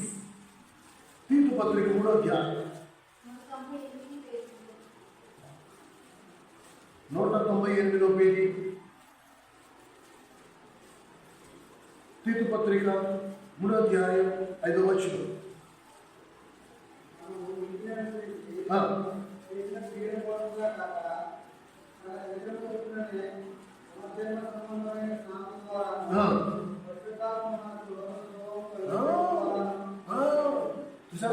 పునర్జన్మ పునర్జన్మ కానీ ఎన్ని విధాలుగా పరిశుద్ధాత్ముడు నిన్ను నన్ను కడుగుతున్నాడు, పునర్జన్మలోకి తీసుకొస్తున్నాడు చూడండి. ఎన్ని విధాలుగా. ఇంకొక సింపుల్ మీకు అర్థమయ్యే భాష చెప్తాను, ఈ రిఫరెన్స్ ఎక్కువైపోయి చూడండి. కన్యక అయిన మరియమ్మ పరిశుద్ధాత్మ చేత గర్భవతి. అవునా కదా? అందరికీ తెలుసు కదా ఇది. కన్యక అయిన మరియమ్మ వివాహము కాకముందరే పరిశుద్ధాత్మ వలన గర్భవతి అయింది. ఇప్పుడు మరియమ్మ గర్భంలో ఎవరున్నారు? యేసుక్రీస్తు ప్రభు ఉన్నారు. ఇది 9 నెలలు గర్భాన్ని మోసి 9 నెలల తర్వాత కన్యక అయిన మరియ ఎవరికి జన్మనిచ్చింది? యేసుక్రీస్తు ప్రభువుకి జన్మనిచ్చింది. సరేనా? ఇది అప్పుడు జరిగింది. ఇప్పుడేం జరుగుతోంది అంటే అదే పరిశుద్ధాత్ముడు నీలోకి ప్రవేశించి నీ పాప స్వభావాన్ని తీసివేసి యేసుక్రీస్తు ప్రభు అను దైవ స్వభావంతో నింపి ఇప్పుడు నీ నుండి బయటికి ఎవరు తీసుకొస్తున్నారు? నీ నుండి బయటికి ఏమొస్తుంది? యేసుక్రీస్తు ప్రభు జీవము బయటికి రావాలి. కన్యకైన మరియ 9 నెలలు యేసు ప్రభుని గర్భాన్ని మోసి ప్రభు శరీరాన్ని బయటికి ఎలా తీసుకొచ్చిందో ఇప్పుడు మనం ప్రభు జీవాన్ని బయటికి తీసుకురావాలి. ఎవరి వలన అవుతుంది ఇది? నీ వలన అవుతుందా? నువ్వు నేను ప్రయాసపడితే అయ్యేదైనా? అలాగ అయి ఉంటే వాడు 38 సంవత్సరాల దిగసారి కొన్నిటి దగ్గర కూర్చోవాల్సిన అవసరం ఉండేది కాదు. ఎప్పుడో బాగుపడిపోయేవాడు. మన వల్ల అవుతుందా? అవ్వదు. కానీ సత్యం ఏంటి? మన నుండి పరిశుద్ధాత్ముడు ఇప్పుడు క్రీస్తు ప్రభు యేసుక్రీస్తు ప్రభు యొక్క జీవమును బయటికి తీసుకురావాలని నిన్ను నన్ను ఏర్పరచుకున్నాడు. అది ఎప్పుడు బయటకు వస్తుంది? కన్యకైన మరియ గర్భం నుండి యేసు ప్రభు బయటకు ఎప్పుడు వచ్చాడు? వెంటనేనా? లేదు, 9 నెలలు లోపల పెరుగుతూ ఉన్నాడు. అలాగే నీలో నాలో కూడా దైవ స్వభావం అనేది రోజు రోజుకి పెరుగుతూ ఉండాలి. ఎప్పుడైతే మనం సంపూర్ణ పరిశుద్ధతకు వచ్చేస్తామో అప్పుడు ఆ దైవ స్వభావం అనేది బయట ఆటోమేటిక్గా పడుతుంది. నీ నుండి క్రీస్తు స్వభావం, నీ నుండి పరిశుద్ధ జీవం బయటకు వస్తుంది. ఇది చాలా ముఖ్యమండి. ఇది ఎలా సాధ్యం? మరియమ్మ కూడా అదే డౌట్ వచ్చింది. మరియమ్మ కూడా అడిగింది, ఇది ఎలా సాధ్యము? మనుషులకు అసాధ్యమైంది దేవునికి సాధ్యం. పాప స్వభావంతో పుట్టిన నీవు దైవ స్వభావంలో నిన్ను మార్చడం దేవునికి సాధ్యం. కానీ అది ఎప్పుడు జరుగుతుంది? నువ్వు ఒప్పుకుంటే, దాని విషయంలో నీకు పట్టుదల ఉంటే, నువ్వు ఈ వాగ్దానం చేస్తావు, దీన్ని ఎప్పుడు నెరవేరుస్తావు చెప్పు. నువ్వు చెప్పిందే నేను అడుగుతున్నా, నువ్వు ఇస్తానన్నదే నేను అడుగుతున్నా, నా మటుకు నేనేం అడగట్లే. నువ్వు వాగ్దానం చేసావు కదా, చే. అలా అడిగితేనే జరుగుతుంది తప్ప ప్రభు వాగ్దానం ఇచ్చాడు కదా ఎప్పుడప్పుడు చేస్తాడు. ఇప్పుడు ప్రభు చిత్తం కాదేమో. నీ అంతటా నువ్వు కనుక తీర్పు తీర్చుకుంటే నేను ఎవరు బాగు చేయలేదు. నువ్వు అడగాల్సిందేంటి? స్వస్థతలు కాదు. నువ్వు అడగాల్సిందేంటి? నీ కష్టాలు పోవడం కాదు. దాని అంతటికంటే ఇంకా ముఖ్యం ఏది? దైవ స్వభావం నాలో బయటపడాలి. మీతో కొన్ని భయపడకుండా నువ్వు అడిగేవన్నీ స్వస్థతలు కానీ, నీ కష్టాలు పోవడం అని కానీ, నీ అప్పులన్నీ తీర్చడం కానీ, నీ కుటుంబం బాగుపడడం కానీ, నీ భర్త మానవలసి పడడం కానీ, నీ భార్య మానవలసి పడి, నీ పిల్లలు మానవ, ఇవన్నీ తర్వాత. ఫస్ట్ నీలో దైవ స్వభావం బయటికి ప్రవహిస్తున్నది. ఇప్పుడు అదేం చేస్తుంది? నీ కుటుంబం అంతటి మార్చేస్తుంది. ఫస్ట్ ఒకళ్ళ మొదలు అవ్వాలి. నువ్వే రెడీ కాదా? ఇక నీ కుటుంబంలో ఎలా జరుగుతుంది?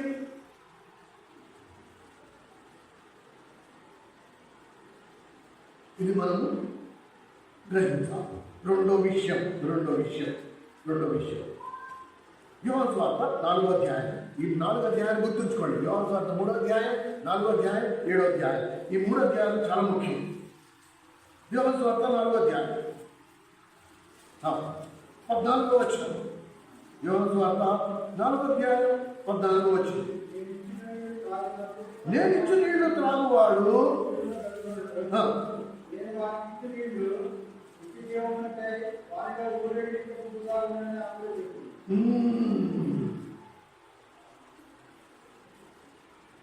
కనుక మీరు గమనించండి. నేను ఇచ్చు నీళ్లు త్రాగువాడు ఎన్నడికి తప్పవాడు, నేను వారికి ఇచ్చిన నీళ్లు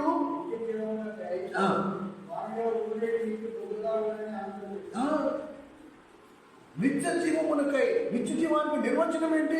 అద్విత దేవుడకు నిన్నును నీవు పంపిన యేసుక్రీస్తు ప్రభువుని ఎరుగుటే నిత్య జీవం. అంటే నిత్య జీవం అనేది ఎలా ఉంటుంది? ప్రభువు నీలో కనుక తన ఆత్మను నింపితే నీకు అది వేరే జాస్తి ఉండదు. ఇక 24 గంటలు ప్రభువుని తెలుసుకునే విషయంలోనే నిమగ్నుడు అయి ఉంటాం. ఇది వానిలో ఎలా ఉంటుంది? నీటి బావి కింద ఉంటుంది. రెండో మెట్లోకి వచ్చేటప్పటికి ఏమవుతుంది? మొదట కడగడం, రెండోది ఉబ్బుకే నీటి ఊట. అందులోంచి ఉబ్బుతూనే ఉంటుంది, నీరు వస్తానే ఉంటుంది, పరిశుద్ధాత్మ ప్రవాహం వస్తానే ఉంటుంది. ఇది ఎవరికి? ఇంతకు ముందర నా దాహమే తీరింది, ఇప్పుడు బావి నాకు ఎప్పుడు కావాలంటే అప్పుడు నేను చదువుకుంటా. నా ఇంటి పనులకు వాడుకోవచ్చు, నా స్నానానికి వాడుకోవచ్చు, తాగడానికి వాడుకోవచ్చు, వంటకి వాడుకోవచ్చు, అన్నిటికీ వాడుకోవచ్చు. కనుక రెండో మెట్టుకి నాకేమొచ్చేస్తుంది? సంతృప్తి, కంప్లీట్ సాటిస్ఫాక్షన్, సంతృప్తి. నా ప్రతి అవసరత తీర్చేస్తుంది. అని ప్రభు అంటున్న మాట ఏంటి? నేను ఇచ్చి నీరు త్రాగువాడికి అన్నిటికీ దప్పికొనడు. ఈ లోకానికి ప్రభు ఇచ్చేదానికి ఈ తేడాను గమనించగలరు. ఈ లోకంలో కనుక నువ్వు ఏదైనా తీసుకో. ఫర్ ఎగ్జాంపుల్, నలుగురు వెళ్ళాను, నేను నలుగురు వెళ్ళాను, పానీపూరి తినాలనిపించింది, పానీపూరి తిన్నాను. ఈ జన్మకి పానీపూరి తిన్నావు, ఇది సరిపోద్ది, ఇంకా మళ్ళీ ఎప్పుడు నేను పానీపూరి తినక్కర్లేదు అనుకుంటామా? నేను అనుకుంటామా? మళ్ళీ వెళ్ళాలా, మళ్ళీ తినాలి. ఈ లోకంలో ఏది దొరికినా మనకి మళ్ళీ కావాలి. తాగేవాడు చిచి ఏదో అనుకున్నాను కానీ బాబాయ్ ఇలా వాంతులు వస్తాయని నేను ఎప్పుడు అనుకోలేదు. చిచి ఎప్పుడు తాకడు. ఏం చేస్తాడు? మరుసటి రోజు అదే టైంకి మళ్ళా కక్కుకుంటాడు, మళ్ళా తాగుతాడు, మళ్ళా కక్కుకుంటాడు. దాహం అనేది తీరలేదు. ఈ లోకంలో ఏది తీసుకున్నా దానికి మళ్ళా కావాలి. అది మంచి అయినా చెడు. ఒక సినిమా చూస్తాడు, అన్ని బూతు బొమ్మలే అందులో. చిచి ఈ పాపిష్టి సినిమా ఇంకెప్పుడు చూడకూడదు అనుకుంటావా? నో. 2 రోజుల తర్వాత మళ్ళీ చూస్తే బాగుంది. అందుకని ప్రభు అంటాడు, ఈ లోకం ఇచ్చు ఏదైనా సరే నీకు దాహం ఎన్నటికీ తీరదు. కానీ నేను ఇచ్చు నీరు ఏం చేస్తుంది? నువ్వు ఎన్నటికీ తప్పికొనవు. ఇక మళ్ళీ నీకు దాహం వేస్తావు. అమ్మాడికి అర్థం ఏంటి? నాకు సంపూర్ణ తృప్తి కలుగు చేస్తాడు దేవుడు.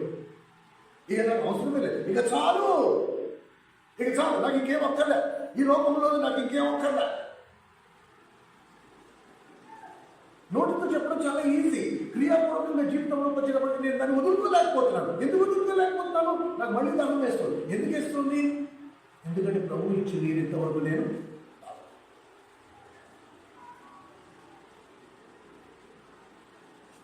కనుక మనము అపవాది యొక్క కుతంత్రమే అది నిన్ను దేనికైనా బాధిస్ చేయడం. అపవాది యొక్క కుతంత్రమే అది. దేనికైనా నిన్ను బాధిస్ చేసేస్తాడు వాడు. చిచి ఇంకెప్పుడు నా జీవితంలో కోపగించకూడదు అనుకుంటామా? ఇవాళ వాక్యం దేవుడు నాతో మాట్లాడేశాడు. చిచి ఇంకెప్పుడు నేను కోపగించడు అని నడుము బిగించుకుంటావా? 2 గంటల లోపల నీకు మళ్ళీ కోపం రప్పిస్తాడు వాడు. అని మనం కోపగిస్తాం కూడా. ఎందుకు? లోపల ఏం లేదు, అసలు దేవుడు ఇచ్చి దాంట్లో నేను ఇంకా తాగలేదు, కాబట్టి నాకు తృప్తి లేదు. నా శరీరాన్ని నేను కష్టపెట్టాలని అనుకోవట్లేదు. శరీరమందు శ్రమపడు వాడు పాపము జోలికి పోడు. ఇంపార్టెంట్. 3వ మెట్టు దగ్గరికి వచ్చినప్పటికీ యోహాను సువార్త 7వ అధ్యాయం. యోహాను సువార్త 7వ అధ్యాయం 88వ పేజీ 88లో యోహాను సువార్త 7వ అధ్యాయం 37వ వచనం. ఆ పండుగలో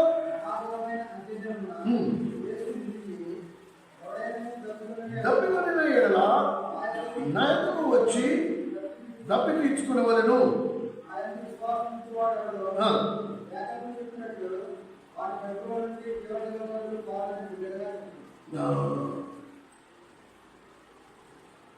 దాని యందు విశ్వాసము వారు పొందబోవు ఆత్మను గూర్చియు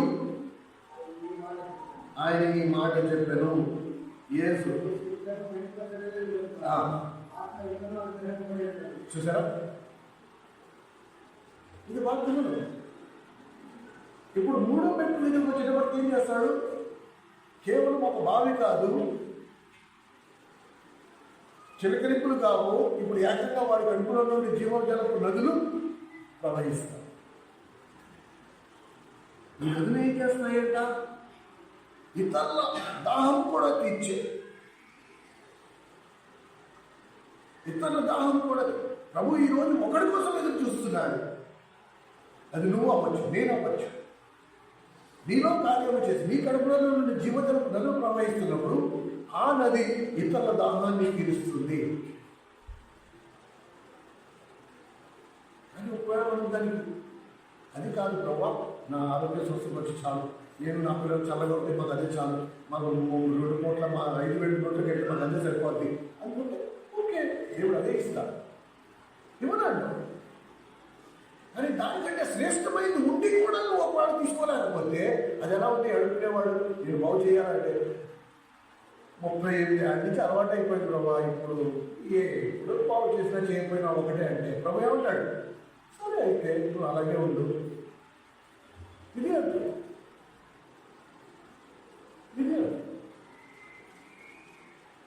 నువ్వు దేనితో తృప్తి చెందాలనుకుంటున్నావో దాంతోనే వదిలేస్తాడు. ఏ విషయంలో బలవంతం చేయదు.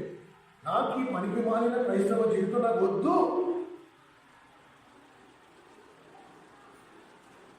నాకు ఎలాంటి క్రైస్తవ జీవితం కావాలి? నాలో వెలుగు ఉండాలి, నేను అనేకులకు ఆశీర్వాదకరంగా ఉండాలి, నాలో క్రీస్తు కనపడాలి అందరికీ. లేకపోతే నాకు ఈ పనికి మాలిన క్రైస్తవ జీవితం వద్దు, నాకు అసలు దేవుడే వద్దు. నువ్వేదైనా చేయి ప్రభు, నాకు స్వస్థతలు వద్దు, నాకు పరలోకం వద్దు, నాకు ఇదే కావాలి, నువ్వు ఇది చెప్పావు చూస్తానని నాకు అంతే.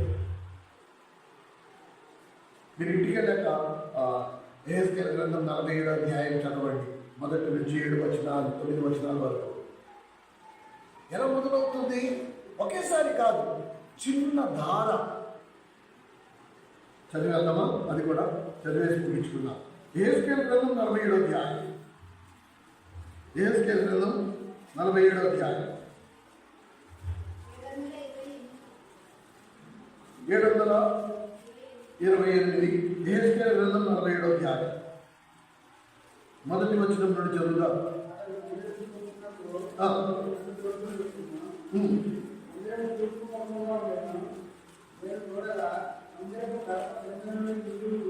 మందిర గడప కింద నుండి నీళ్లు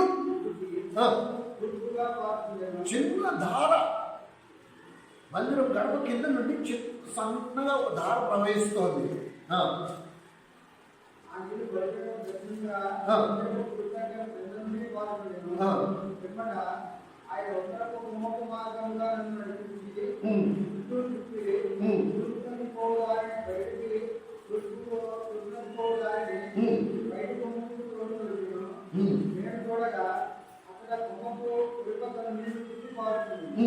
ఆ మనుషుడు పొలం చేత పట్టుకుని తూర్పు మార్గం వెళ్ళి ఎన్ని మూలలు కొలిచి ఆ నీళ్ళకుండా నడిచడం వల్ల వీళ్ళు చీలమండలం అంటే పాదాలు మునిగిపోయాయి. ఆయన మరి 1000 మూలలు కొలిచి నీళ్ళకుండా నడచడం వల్ల వీళ్ళు మోకాల వరకు వచ్చేసారు. ఆయన 1000 మూలలు కొలిచి నీళ్ళకుండా నడచడం వల్ల వీళ్ళు మొలవుతుంది. ఆయన ఇద్దరు 1000 మూలలు కొలవగా వీళ్ళు ఇంటిలోకై నేను దాటలేదని కనబడింది. దాటలు లేకుండా కూడా ఇవ్వవలసినంత నీళ్లు గల నది అయింది. ఉమ్, అప్పుడు ఆయన నాతో ఇట్లనెను, నరపుత్రుడా, నీవు చూపించింది కదా అని చెప్పి నన్ను మరలా నది ఎక్కడికి చూడుతున్నది. ఉమ్, నేను తిరిగిలాగా అధికమైన ఇరుకల విస్తరంగా కనబడింది. అప్పుడు ఆయన నాతో ఇట్లనెను, ఈ నీళ్లు పుట్టి తూర్పుగా ఉన్న ప్రదేశం పాడి అరవాళ్ళలోకి దిగి ముందులో పడింది. అప్పుడు సముద్రపు నీళ్ళలో మంచి నీళ్ళు అవుతుంది. చాలు. ఎక్కడైనా ఈ మాట విన్నారా మీరు? సముద్రం నీళ్లు మంచి నీళ్ళకి మారే అవకాశం ఉందా అసలు? సముద్రపు నీరు మంచి నీరుగా మారే అవకాశం ఉందా? కానీ పరిశుద్ధాత్మలో అంత శక్తి, ఎంత శక్తి! మందిరము గడప కింద నుండి సన్నటి ధారతో మొదలయ్యి ఆ ధార ప్రవాహము మెల్లిమెల్లిగా చీలమండలాన్ని దాటుకుంటూ, మోకాళ్ళు దాటుకుంటూ, నడుము దాటుకుంటూ నీటి మట్టం ఎంత పెరిగిపోయిందంటే ఇంగ్లీష్లో ఎంత అద్భుతంగా రాసిందో, భూమి మీద నుండి వారి పాదములు పైకి లేచి. ఇది దేన్ని సూచిస్తుంది? పరిశుద్ధాత్మలో జీవితం ఎలా ఉంటుంది? ఈ లోకానికి వేరుగా ఉంటుంది. భూ సంబంధమైన ఏది కూడా నిన్ను బంధించలేదు. ఈ భూమి మీద ఏది నిన్ను ఆకర్షించలేదు. నీటి ప్రవాహం, ఆ నీటి ప్రవాహం ఎటు వెళ్తుందో నీవు నీటి ప్రవాహం అంటే ఆత్మచేత నడిపించబడే అనుభవం. భూ సంబంధమైన ఏది నన్ను ఆకర్షించలేదు. నేను దేంతో కూడా పట్టుబడను. దేవుని ఆత్మచేత నడిపించబడే అనుభవం నా అంతట నేను తీసుకోను. ఆ ప్రవాహం నన్ను తీసుకుని వెళ్తుంది. నేను ఎక్కడికి వెళ్ళాలి, ఎవరితో ఉండాలి, ఎవరితో ఏం మాట్లాడాలి, ఎవరితో ఏం చెప్పాలి, ఎక్కడ కూర్చోవాలి, ఎక్కడ అంతా కూడా దేవుని ఆత్మచేత నడిపించబడాలి. ఇది దేవుడు మనకి కొత్త నిబంధనలు ఇచ్చిన వాగ్దానం. ఈ అనుభవంలో ప్రతి ఒక్కరూ ఉండాలని ఆశపడిన వాడు దేవుడు. దేవుని ఆత్మచేత నడిపించబడేవారు. ఎందరైతే దేవుని ఆత్మచేత నడిపించబడుదురో వారందరూ దేవుని కుమారులు అనబడుదురు. దేవుని పిల్లలు వేరు, దేవుని కుమారులు వేరు. ప్రియమైన సహోదరి, ఈ మధ్యాహ్నం కాల సమయంలో పరిశుద్ధాత్ముడు మనల్ని పరిశుద్ధపరచడానికి వచ్చాడు. పరిశుద్ధపరచబడడం అంటేనే ఒక దాని నుండి వేరు చేయబడ్డం. ఈ లోక సంబంధమైన వాటి నుండి నేను వేరు చేయబడుతున్న కొలది నేను ఆత్మగా ఎదుగుతూ ఉంటాను. ఫస్ట్ చిన్న ధార, ఆ తర్వాత బావి, ఆ తర్వాత నది, 3 మెట్లు నేను దాటాను. నా నుండి జీవజలపు నదులు ప్రవహించాలి, అనేకుల దాహం తీర్చాలి. లోకంలో తప్పికొన్న వారు 300 మంది ఉన్నారు. వాళ్ళలో 99% క్రైస్తవులే. మళ్ళీ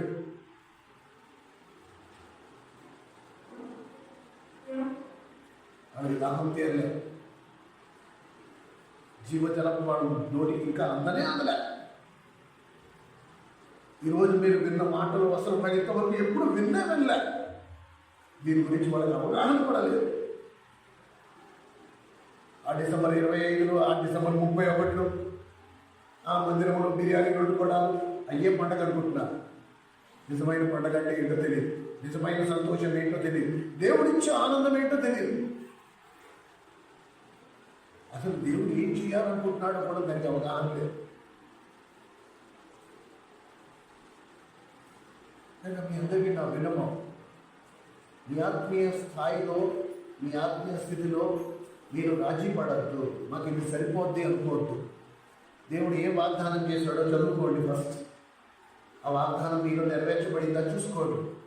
నెరవేర్చబడకపోతే ఖచ్చితంగా వెళ్ళి దేవుడిని అడగాలి. ప్రభావం మీరు వాగ్దానం చేశావు, ఇది నాకు అవ్వలేదు ఇంకా, దీని సంగతి ఏంటి? నువ్వు చెప్పిందే నేను అడుగుతున్నాను. నా మటుకు నేను అడగట్లే కదా. నా మటుకు నేను అడిగితే నువ్వు ఇవ్వకపోయినా నేను బాధపడి నేను అడగలే, నువ్వు చెప్పావు. నిన్ను సంపూర్ణంగా పరచబడే వాడిని నేనే అన్నాను. నన్ను సంపూర్ణంగా చూస్తాను, నన్ను సంపూర్ణంగా పరిశుద్ధపరచు. అలాగే నేను ఇక్కడ చూడాలి. ఇక్కడే నేను చూడండి, నేను అక్కడ చూస్తానని నేను ఎలా నిరీక్షించగలను? నువ్వే అన్నావు పరలోకం ఇక్కడి నుంచి వస్తుందని కానీ అక్కడి నుంచి వస్తుందని కానీ చెప్పడానికి వీలు పడదు. పరలోక రాజ్యం మీ మధ్యలో ఉందన్నావు. పరలోక రాజ్యం మా మధ్యలో ఉంటే ఆ రాజ్యంలో నువ్వు కూడా ఉన్నావు. అలాంటప్పుడు నువ్వు నాకు కనబడా. ఎందుకు కనబడట? నాలో పరిశుద్ధత లేదు. పరిశుద్ధత. దేవుడు పరిశుద్ధాత్మను పంపించిందే అందుకు, పరిశుద్ధాత్మను కుమ్మరించిందే అందుకు. ఆ పరిశుద్ధాత్మను నిన్ను వాక్యము చేత ఉత్తర స్నానం చేయించి నిన్ను ఊకే నీటి ఊటలాగను ప్రవహించే జీవజలకు నదిగాను చేయాలని ఆశపడ్డాను. ప్రార్థన చేసుకుందాం. మోకరించి